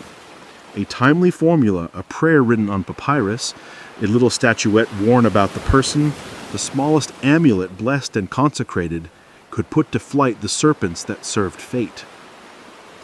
Those stelae depicting Horus half-naked, standing on 2 crocodiles and brandishing charm-bearing creatures were protective talismans. Set at the entrance to a room or house, they kept off the animals depicted and frustrated the evil destiny. Sooner or later, destiny would prevail. and the fated serpent might elude all precautions. Even so, the man might live to the verge of old age, perhaps to 110 years, the maximum to which the wisest Egyptians hoped to attain, and which no mortal born of woman might exceed. If magic could suspend destiny, it was far more effective against the influences of secondary deities, the evil eye and the spells of men. Thoth, patron of sortilege, also presided over exorcisms. Criminal acts committed in his name could be repaired by others invoking him. To malicious genies, stronger genies were opposed. To harmful amulets, protective ones. To destructive measures, remedies that restored life. This was not the end of the magician's labors. Those delivered by their intervention rarely escaped unscathed. Possessing spirits, when driven out, generally left traces of their occupation in the brain, heart, lungs, intestines, in short, throughout the body. The illnesses of mankind were not all caused by jealous enchanters, but many were attributed to invisible beings, specters or demons, who by supernatural means had been made to enter a patient or who, unbidden, had taken up abode within him. After expelling the intruder, it was necessary to restore the sufferer's health with other remedies. The study of simples and other materia medica supplied these. Thoth, first magician, was also for them the first physician and the first surgeon. Egypt was naturally a salubrious country, and the Egyptians boasted that they were the healthiest of all mortals. They did not neglect precautions. Every month, for 3 successive days, they purged the system by means of emetics or clysters. The study of medicine was divided in practice. Each physician often attended mainly to one kind of illness. Every town had several doctors, some for the eyes, others for the head, the teeth, the stomach, or internal diseases. But the subdivision was not as extreme as Herodotus suggests. Broadly, a distinction was made between the physician trained in priestly schools and instructed by practice and books, the bone setter, attached to Soki's cult, who treated fractures by the goddess's intercession, and the exorcist, who professed to cure by the power of amulets and magical phrases. The professional doctor treated all manner of maladies, and specialists for certain affections were consulted in preference. Where ophthalmia and intestinal complaints were rife, more oculists and internal physicians were naturally found. Even the best instructed physicians knew but little of anatomy. Religious scruples, like those of medieval Christian physicians, prevented the Egyptians from dissecting the dead for the sake of pure science. Embalming, which might have taught them anatomy, was not entrusted to doctors. The horror in which anyone who mutilated the human form was held was so great that the parashiste, the man who made the necessary incisions in the dead, became an object of universal execution. When he finished his task, assistants would assault him, hurling stones so violently that he had to flee for his life. Knowledge of the interior of the body was thus vague. Life appeared as a little air, a breath conveyed through vessels from member to member. The head contained 22 vessels, which draw the spirits into it and send them thence to all parts of the body. There are 2 vessels for the breasts, which communicate heat to the lower parts. There are 2 vessels for the thighs, 2 for the neck, 2 for the arms, 2 for the back of the head, 2 for the eyes, 2 for the eyelids, 2 for the right ear, by which enter the breaths of life, and 2 for the left ear, which in like manner admit the breaths of death. The breaths entering by the right ear were the good airs, the delightful airs of the north, the sea breeze that tempers summer's heat and renews a man's strength. These vital spirits, entering the veins and arteries by ear or nose, mingled with the blood, which carried them to all parts of the body. They sustained the animal and were, so to speak, the cause of its movement. The heart, the perpetual mover, Haiti, collected them and redistributed them throughout the body. It was the beginning of all the members. Whatever part of the living body the physician touched, head, nape, hands, breast, arms, legs, his hand lay upon the heart, and he felt it beating beneath his fingers. Under the influence of the good breaths, the vessels were filled and worked regularly. Under the evil, they became inflamed, obstructed, hardened, or gave way.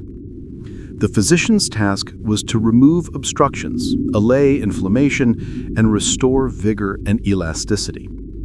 At the moment of death, the vital spirits withdrew with the soul. The blood, deprived of air, coagulated. The veins and arteries emptied themselves, and the creature perished for want of breaths. The diseases that afflicted the ancient Egyptians are familiar: ophthalmia, complaints of the stomach, abdomen and bladder, intestinal worms, varicose veins, leg ulcers, the Nile pimple, and the divine mortal malady, the divinus morbus, epilepsy. Anemia, from which at least a quarter of the modern population suffers, was no less common then if we judge by the number of remedies used against hematuria, a principal cause. The fertility of women brought many infirmities and local affections that doctors strove to relieve, not always successfully. Thoth had taught men only the outward signs of illness. The physicians of those days judged disease by what could be seen or felt. They never suspected that complaints showing themselves in two distant parts of the body might be different effects of the same malady.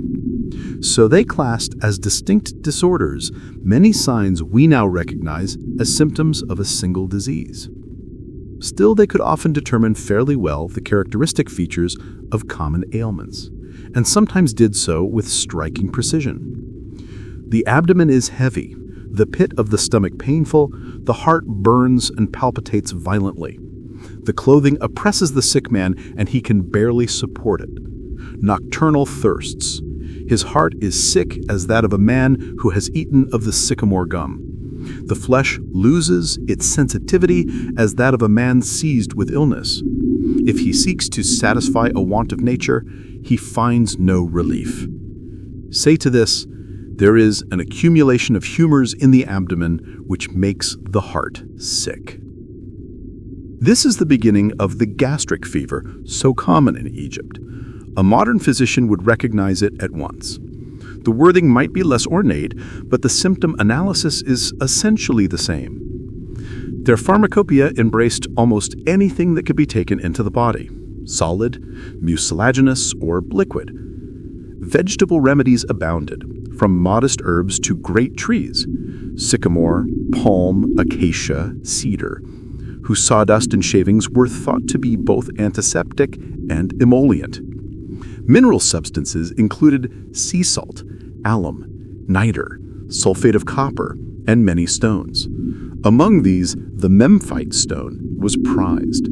Applied to lacerated or unhealthy parts, it was believed to act as an anesthetic and aid surgical work. And animal products, heart, liver, gall, blood, hair, horn, were also used, often for reasons we no longer understand. Many recipes surprise us by their originality and barbarity. The milk of a woman who has given birth to a boy, lion's dung, a tortoise's brains, or an old book boiled in oil. Compounded medicines could be highly elaborate. Physicians believed healing power grew with the number of curative elements. Each ingredient acted on a particular region of the body, and once absorbed, it separated itself to work there. They employed the same delivery methods we use today: pills, potions, poultices, ointments, drafts, clysters, and the physician both prescribed and prepared remedies.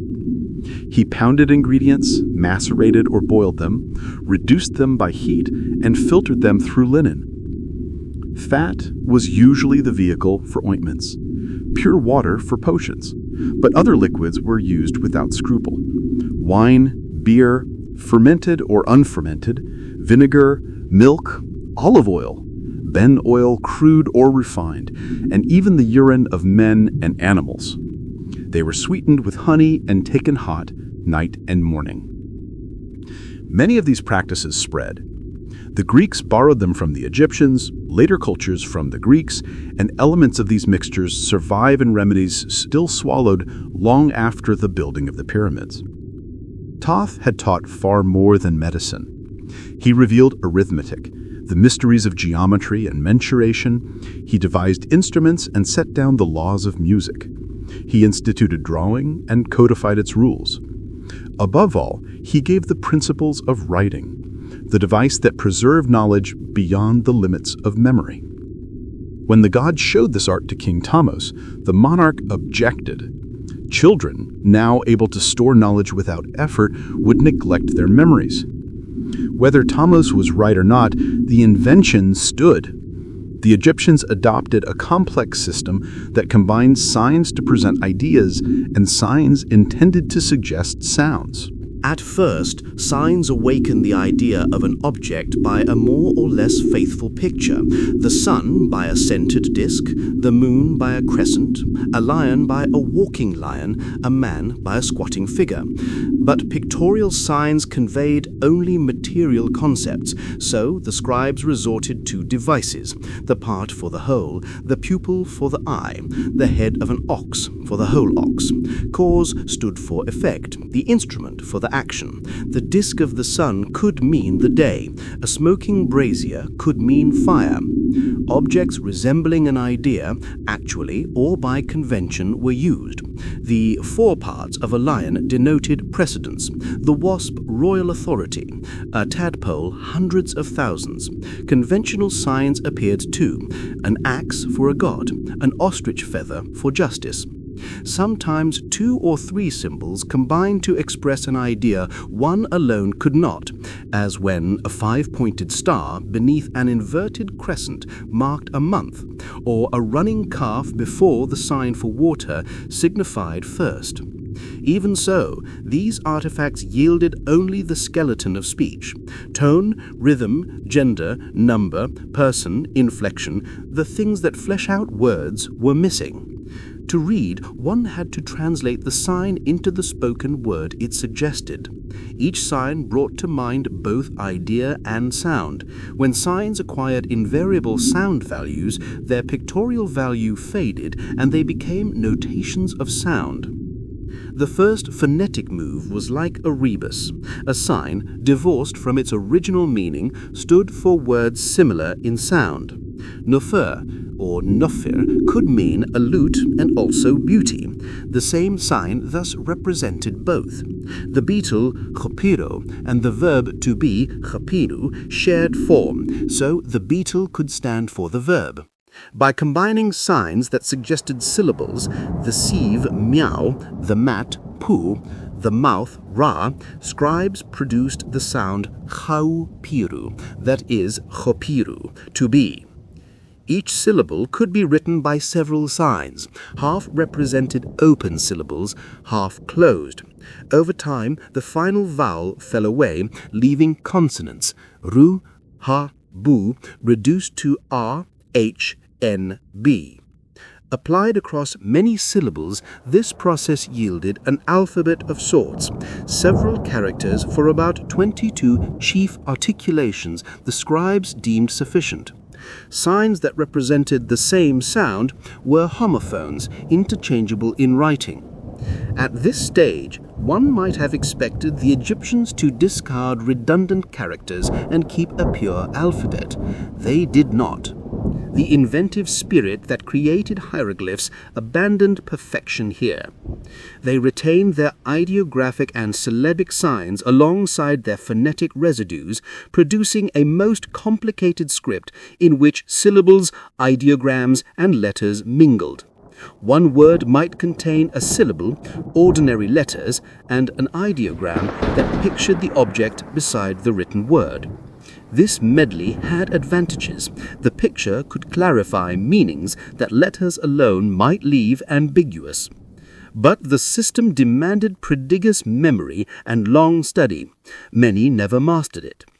Its pictorial lines, men, animals, furniture, weapons, tools, arranged in little successive pictures, made hieroglyphs especially fit for monumental use.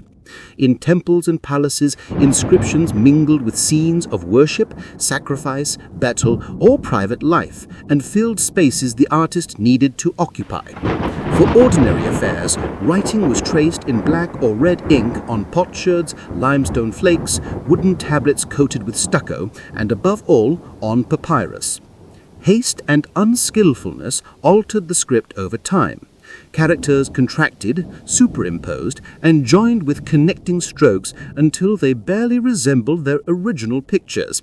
This cursive form, somewhat inaccurately called hieratic, served public and private documents, administrative correspondence, and the transmission of literary, scientific, and religious works. They loved to credit the gods, above all Thoth, the doubly great, with the invention of every art and science that made Egypt prosperous. Not only the common people, but the wisest of the nation believed it. To them, the thought that a useful discovery could originate in a human mind, then be improved and handed down by successive generations seemed impossible. Better, they thought, to imagine a divine intervention than to admit that crafts and arts had evolved. So, each trade and art was regarded as essentially unchanged from the beginning.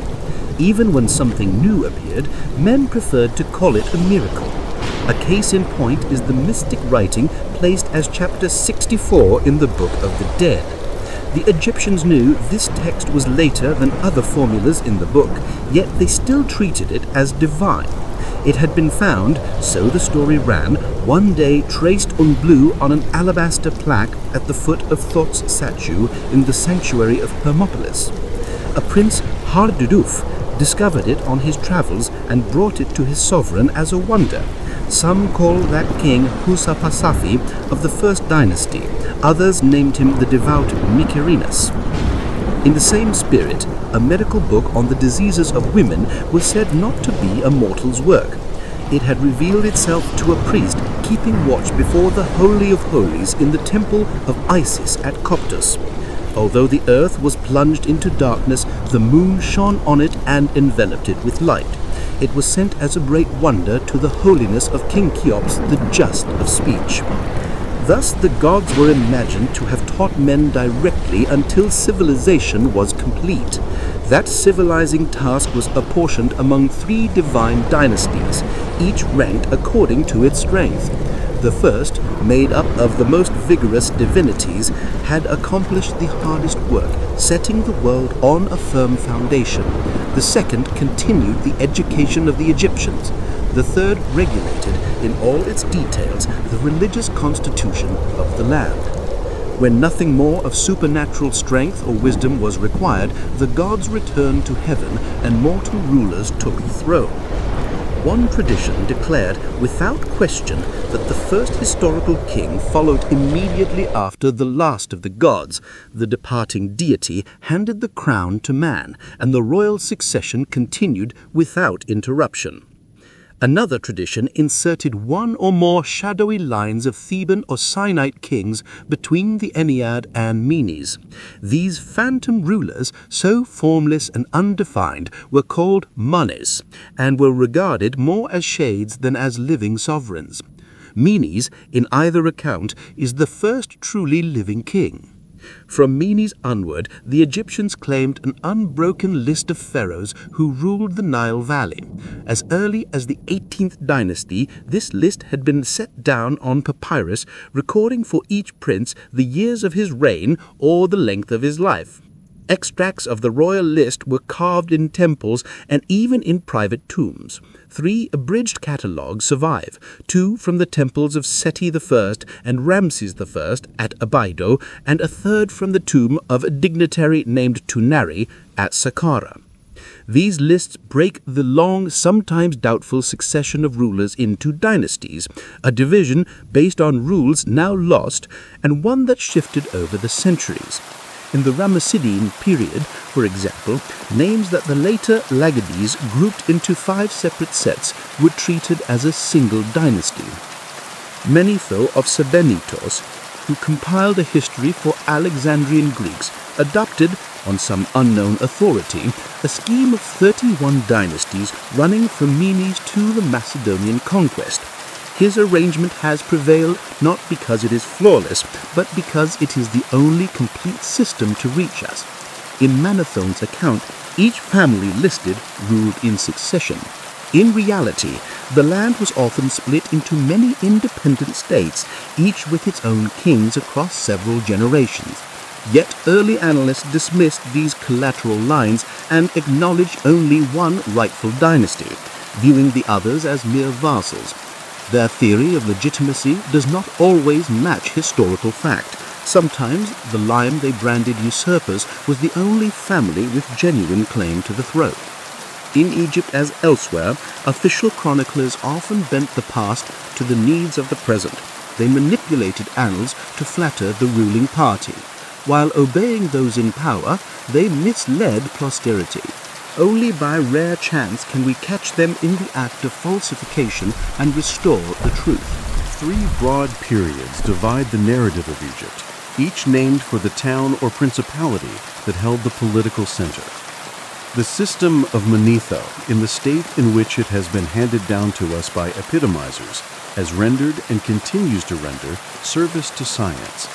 If it is not the actual history of Egypt, it is a sufficiently faithful substitute to warrant our not neglecting it when we wish to understand and reconstruct the sequence of events. At first, the focus of power lay in the extreme north of the valley, a principality stretching from the mouth of the Fayum to the apex of the delta, and later the city of Memphis itself, imposed its sovereigns on the other nomes. It served as a commercial emporium and center of industry, receiving homage and tribute from neighboring peoples. About the time of the 6th dynasty, this center of gravity shifted inward. For a brief interval, it rested at Heracleopolis during the 9th and 10th dynasties, and then settled at Thebes in the 11th. From that moment, Thebes became the capital and furnished Egypt with its rulers. Except for the short 14th Xoidite dynasty, every family on the throne from the 11th to the 20th was Theban. When the barbarian shepherds invaded from Asia, the Thebaid became the last refuge and bulwark of Egyptian nationality. Its chiefs resisted for centuries before they could recover the rest of the valley. A Theban dynasty, the 18th, then inaugurated an era of foreign conquest. After the 19th, however, a reverse movement gradually returned the political center toward the north. From the time of the 21st dynasty, Thebes ceased to be capital. Tanis, Bubastis, Mendes, Sebennytos, and above all Sais vied for supremacy. Political life concentrated in the maritime provinces.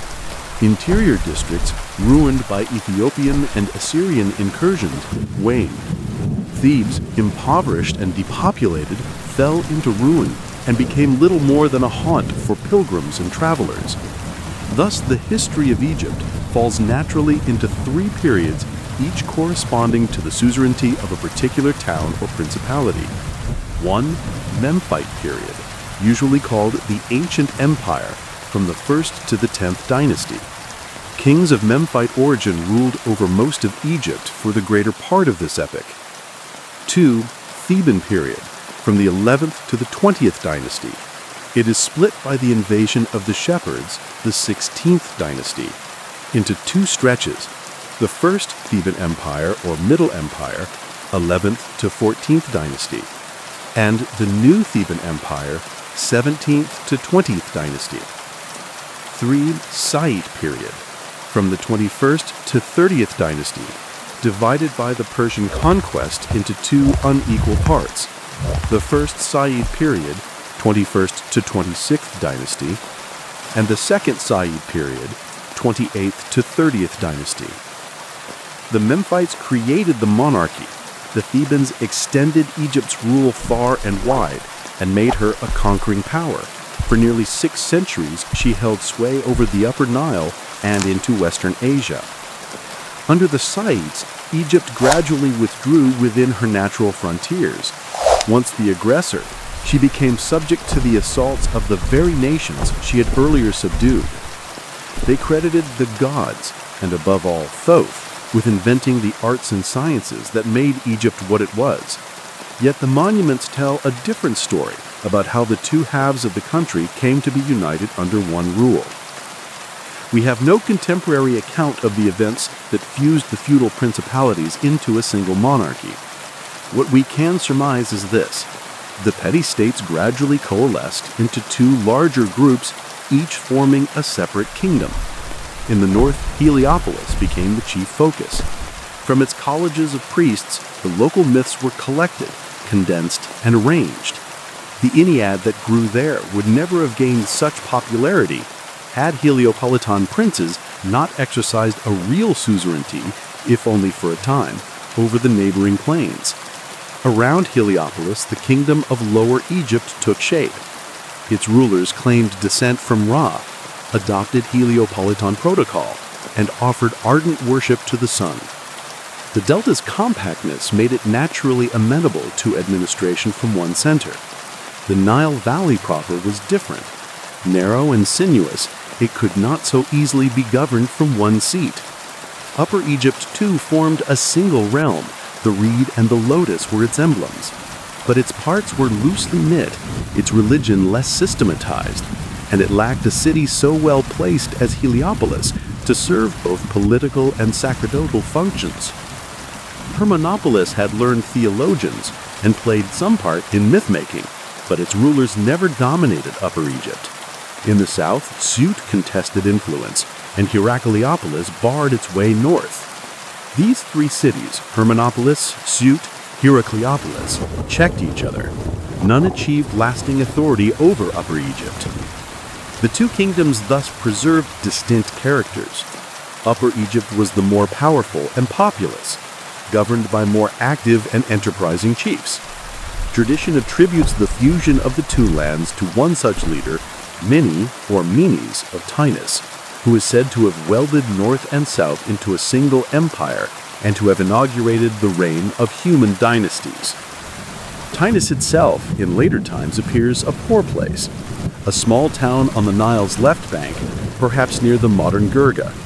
But in the earliest period, it was the metropolis of a wide principality, the Osirian reliquary, extending from one mountain range to the other, and pushing its influence across the desert towards the great Theban oasis. Its people worshipped a sky god, Anhuri, or two twin gods, Anhuri-Shu, who were quickly merged with the solar deities and became a warlike form of Ra. Like other solar manifestations, Anhuri-Shu came to be paired with a lioness goddess, a Sekhmet, here called Mehit, the northern one. Some of Tinus's dead lie buried across the river near Meshek at the foot of the Arabian cliffs. The principal necropolis lay farther east, beside the sacred town of Abydos. In the earliest times, Abydos seems to have been the capital of the nome. The nome itself bore the city's name and adopted the symbol of the reliquary in which the god rested. Abydos later declined politically, and Tinus took its place, but Abydos's religious importance endured. Abydos occupies a long, narrow strip between a canal and the first Libyan slopes. A brick fort guarded it from Bedouin raids, and beside it the temple of the god of the dead rose with plain, naked walls. Here, Anhuri, after passing from life into death, was worshipped as culminating, the chief of the western region where souls journey when they quit this world. How this son of the night became identified with Osiris of Mendes is a mystery lost in deep antiquity. The fusion is already ancient when the oldest sacred books were written. Osiris culminating grew swiftly in popular favor. Pilgrims came in greater numbers each year. The great oasis had long been thought a mysterious paradise where the dead sought peace. It was called Ifsi, or the Sepulchre, and it retained that name after being annexed as an Egyptian province. The memory of its old purpose survived. The cleft, or gorge, through which the doubles journeyed was always regarded as one of the gates to the other world. At New Year, the spirits gathered there from all parts of the valley, awaiting the dying sun so they might embark with him to Contumentite's dominions. Even before the historic period, Abydos was the town whose cult the whole land shared. Its god inspired a devotion universal among Egyptians. Recent excavations have actually brought to light some of the oldest pharaohs named by the annalists, those listed in the earliest human dynasties, and the places where their monuments were found confirm that the ancient writers were right to give Tinus a prominent role in early history. If Menes, the sovereign we tend to identify as the first in the official lists, lies buried near Nagare, not far from Thebes, his immediate successors are buried close to Thinis in the cemeteries of Abydos. Their tombs stand at the foot of the Libyan hills, near the entrance to the ravine, the cleft, by which the mysterious oasis was reached. Thither the souls repaired, that they might pass by a safe way into the land beyond the grave. The mass of pottery, whole and broken, that has accumulated on this site from centuries of offerings has given it among the Fellahin the name el-Gav, the mother of pots. The tombs lie in serried ranks. For the most part, they take a rough pyramid form, like those of the Memphite period, rectangular brick structures without mortar, rising only slightly above the plain. The funeral chamber sits at the center of each. It is partly hollowed out of the soil, like a shallow well, its sides bricked. The chamber had a flat timber roof covered by about 3 feet of sand. Its floor was also of wood. In several cases, the remains of the beams of both ceiling and pavement have been brought to light. The royal body was laid in the middle of the chamber, surrounded by funeral furniture and a portion of the offerings. The remainder of the goods was placed in the small rooms opening from the principal vault, sometimes on the same level, sometimes higher.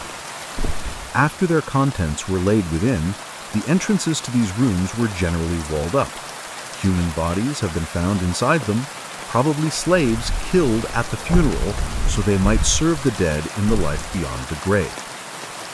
Most objects in these chambers were offerings, for stelae bearing a person's name and invoking the double of his luminary, references to a dwarf or a favorite dog that accompanied the sovereign into the tomb. Ivory and bone tablets, skillfully incised, show scenes of a king's deification in his lifetime and the sacrifices at his burial. Rarer tablets record exploits. The offerings mirror those of later burials: bread, cakes, meat, and poultry. In short, the items listed in tomb inventories of later dynasties. Jars of wine and liquors survive with clay bungs still impressed by the sovereign's signet. Furniture included chairs, beds, stools, and a vast number of vases, some coarse pottery for common use, others finely worked in diorite, granite, or rock crystal. On fragments of these stone pieces are cut in outline the names and preamble of the pharaoh to whom they belonged. The ceremonial of the funerary offering and its meaning were already fully developed at this early date. We judge this by the nature, number, and arrangement of objects buried with the deceased. Like later Egyptian kings, these early sovereigns expected to continue a material existence within their tombs, and took pains to make that existence as comfortable as circumstances permitted. Access to a tomb was sometimes by a sloping passage or staircase, so repairs or inspections could be made. After interment and the spreading of about 5 feet of sand over the roof beams, the tomb's position showed only as a scarcely perceptible rise in the necropolis. Its site would soon be forgotten, but for 2 large stelae at the eastern limit, carefully engraved with one of the king's names, his Horus name, or his double. Between those stelae at an altar, commemorative ceremonies were celebrated and provisions renewed on days fixed by religious law. Groups of private tombs, the resting places of the sovereign's chief officers, clustered around so that the king was in death surrounded by many of the same courtiers who attended him in life. The princes named on these tombs are not yet fully classified. The prevailing custom then was to designate rulers by their Horus names rather than by their personal names, the latter being those that appear in the official king lists. A few explicit texts allow us to identify 3 of them with the Usiphaius, Meebus, and Semimus. of Manetho, the 5th, 6th, and 7th kings of the first dynasty. That they lie in the necropolis of Abydos supports the chronicler's view that they were natives of Thinis. But is the Menes who usually heads them also a Thinite prince? Several scholars read his common name, Mene, on an ivory tablet engraved for a sovereign whose Horus name, Ahanuiti, the warlike, appears on several documents and whose tomb has been found at Nagade. It's a large, rectangular brick structure, 165 feet long by 84 broad. Its external walls were originally ornamented by deep polygonal grooves reminiscent of Chaldean facades, though a second brick wall later filled these hollows and hid the original decoration. The building contains 21 chambers, 5 central rooms that apparently formed the deceased's dwelling, surrounded by storerooms from which he could draw provisions. If the king truly bore the name Menes, how do we reconcile tradition that places origin at Thinis with a tomb near Thebes? Objects bearing his Horus name have been found at el-Gab, showing he belonged to the same age as those interred there. If Menes was indeed his personal name, there is no reason he could not be the Menes of tradition, the earliest purely human ancestor in the royal genealogies of later Theban dynasties. Whether he was the first king to rule all Egypt, or whether earlier sovereigns existed whose monuments remain undiscovered, is conjecture. That princes exercised authority in various regions is possible, but the Egyptian historians' ignorance of them suggests they left no written records. At any rate, a Menes lived and reigned at the outset of history, and the Nile Valley will likely yield further monuments that fix his actions and date. The civilization of his time was ruder than later ages, but already broadly complete. Industries and arts, weaving, clay modeling, wood carving, the incising of ivory, gold, and hard stone were practiced. The ground was tilled with hoe and plow. Tombs show the model of houses and palaces. The country had an army, administrators, priests, nobles, and writing. Their system of epigraphy differs little from later forms, so we can decipher it with relative ease. Frankly, beyond the mere fact of his existence, all that we know of the first of the pharaohs is nearly nil. Classical writers' stories about him are legends shaped to taste. This Menes surrounded Memphis with dikes. The river formerly followed the sandhills on the Libyan side.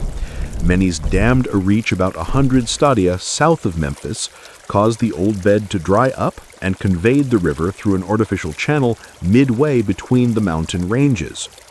Then Menes, the first king, having enclosed firm ground with dikes, founded the town still called Memphis. He made a lake around it to the north and west, fed by the river, the city being bounded by the east by the Nile. Monumental evidence gives a different history of Memphis than the traditional Herodotus records. At the outset, the site was a small fortress, Anbu-Hazu, the White Wall, dependent on Heliopolis, and home to a sanctuary of Ptah. When the White Wall was separated from Heliopolis to form its own nome, it gained importance, and it was said it furnished dynasties that succeeded the Thinite. Its true prosperity, however, began when the kings of the 5th and 6th dynasties made it their residence. One of them, Pepi I, founded for himself and his double a new town called Menonfiru from his tomb. Menonfiru, the origin of the name Memphis, probably meant the good refuge, the haven of the blessed dead beside Osiris. Popular etymologies and romantic tastes altered or obscured this meaning. In the Ptolemaic period, guided by contemporary pronunciation, some attributed the city's patronage to Princess Memphis, daughter of a mythical founder, Euchorius. Earlier generations, before the name's change, read in Menefiru a Mini Nofer, or Menes the Good, the reputed founder of the Delta capital. Menes the Good, stripped of his epithet, is simply Menes, the first king. This episode arises from popular attempts at etymology. The legend that links the kingdom's founding with the city's construction likely began when Memphis was the royal residence and seat of government, about the end of the Memphite period. It was already an old tradition by the time of the Theban dynasties, who accepted without question the North City's supposed superiority. Once this half-mythical menace was established, storytellers easily fashioned an ideal sovereign, architect, warrior, and statesman. He began Ptah's temple, wrote laws, regulated worship, especially that of Apis, and led expeditions against the Libyans. When his only son died young, the people composed a lament, the Maneros, whose words and tunes were handed down. He is even credited with inventing the art of serving dinner and the custom of reclining to eat. One tale tells that while hunting, his dogs turned on him. Pursued to the shore of Lake Moiris, he was about to perish when a crocodile took him on his back and ferried him across. In gratitude, he founded Crocodilopus for the god crocodile, and nearby built the famous labyrinth and a pyramid for his tomb. Other traditions are less flattering. Some accuse him of crimes that angered the gods, alleging that after a reign of 60 to 62 years, he was killed by a hippopotamus from the Nile. A Scythe king, Tefnachti, was said to have cursed him and had the imprecation inscribed on a stele at the Temple of Ammon at Thebes. Still, the good outweighs the bad in Egypt's memory of its first pharaoh. He was worshipped at Memphis alongside Ptah and Ramesses II. His name heads the royal lists, and his cult lasted until the Ptolemaic era. His immediate successors certainly existed. Their tombs attest that. We know where Usaphias, Nebis, and Semempsis were laid, and more than a dozen other princes whose real names and positions in official lists remain uncertain. The order of succession was often unclear even to the Egyptians themselves. Perhaps further discoveries will clear the mysteries that puzzled the Theban pharaohs.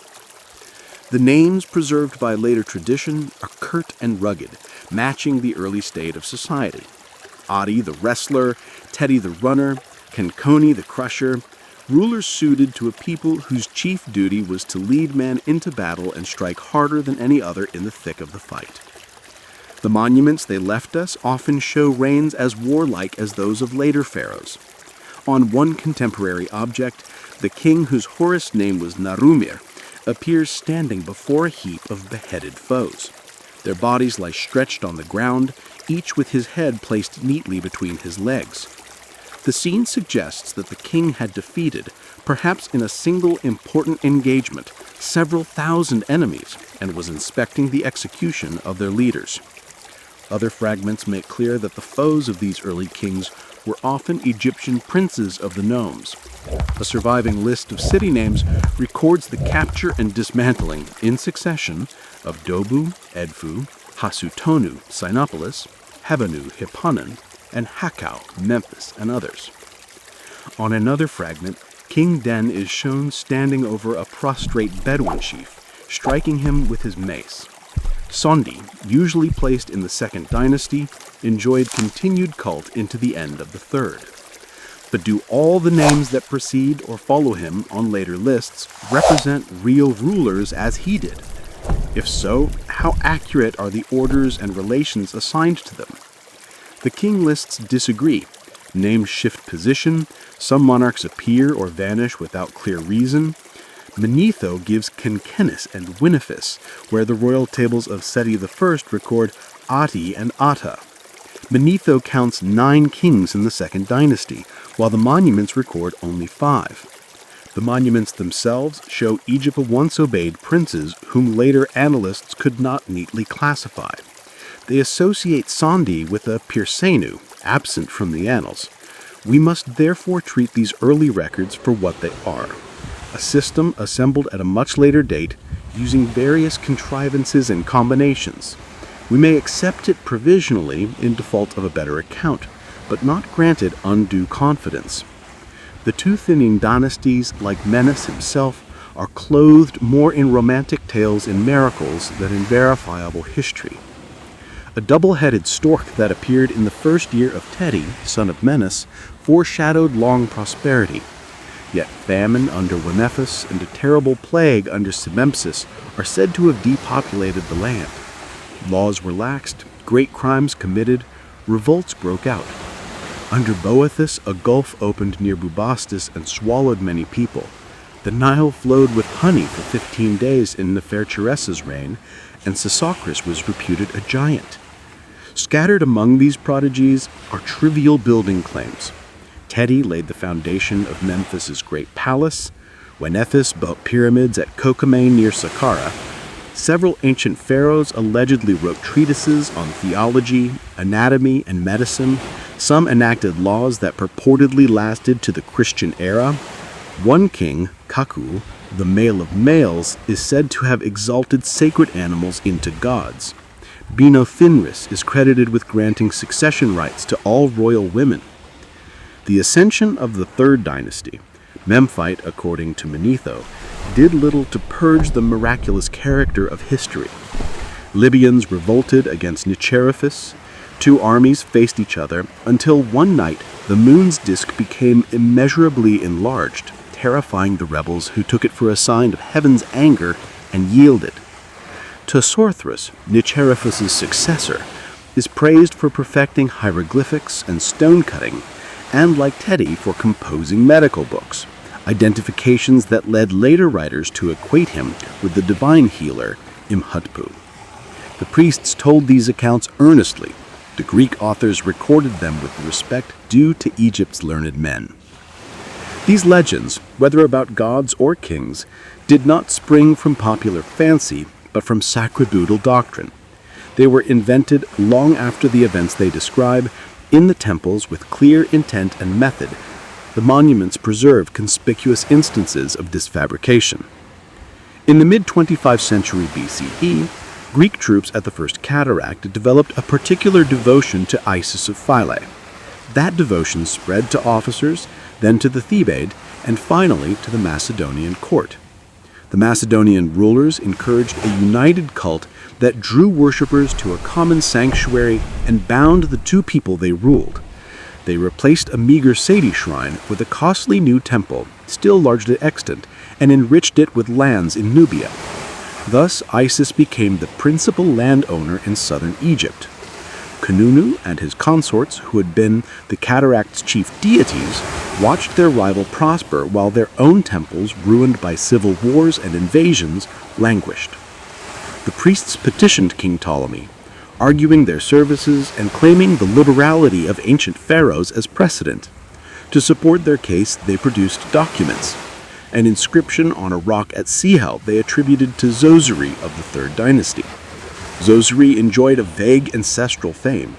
As early as the 12th dynasty, Usirtasen III had styled him his father and set up a statue. By invoking him, the priests hoped for favor. Their fabricated inscription recounts that in Zosiri's 18th year, he sent this message to Madir, lord of Elephantine. The Nile had failed for 8 years. Corn was scarce. The people were starving and despondent. The lord of Elephantine replied in person, describing the island, the cataract, the inundations phenomena, and the gods who oversaw them, gods who alone could end the famine. Zosiri repaired the temple and offered the prescribed sacrifices. The god rose, cried, "I am Knumu who created thee," and promised the Nile's return. Touched, Pharaoh decreed the cession of temples' suzerainty over neighboring nomes within 20 miles. Henceforth, the population paid tithes. Quarries required the gods' consent and payment. Metals and precious woods shipped to Egypt paid tolls for the temple. This episode shows how readily scribes could forge quasi-official chronicles when local interest demanded it. Every prodigy and every item in Manetho's account was taken from some document analogous to the supposed inscription of Zosiri. The real history of these early centuries eludes us. No continuous contemporary record traces the vicissitudes that preceded Egypt's consolidation under a single ruler. Many names of once powerful princes survived in oral memory.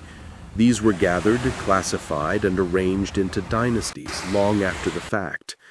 But the people retained few precise deeds associated with those names, and the historians, lacking better sources, filled their sacred archives with apocryphal traditions. Yet the monuments of those remote ages cannot have entirely vanished. They exist where the pick has not yet sounded, and chance excavations will very likely bring them to light. The handful we now possess scarcely reaches beyond the Third Dynasty, the hypogeum of Shiri, priest of Sondi and Pirsinu, possibly the tomb of Huitotpu at Saqqara, the Great Sphinx of Giza, a brief inscription at Wadi Makara showing Zosiri working the Sinai turquoise and copper mines, and finally the Step Pyramid, where that same pharaoh lies. The Step Pyramid forms a rectangular mass misoriented by 4 degrees 35 minutes from true north. Its measurements are 393 feet 8 inches from east to west, 352 feet from north to south, and a height of 159 feet 9 inches.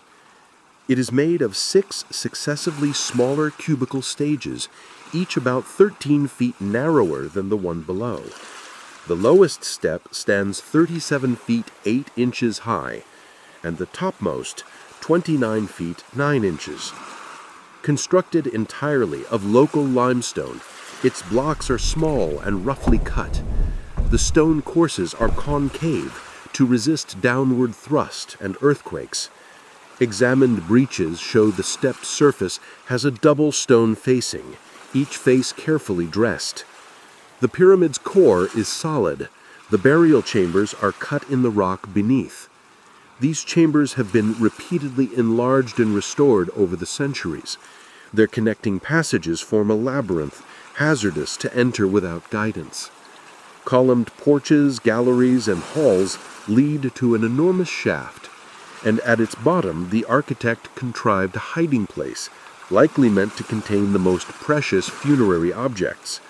Until the 19th century, the vault kept its original lining of glazed pottery.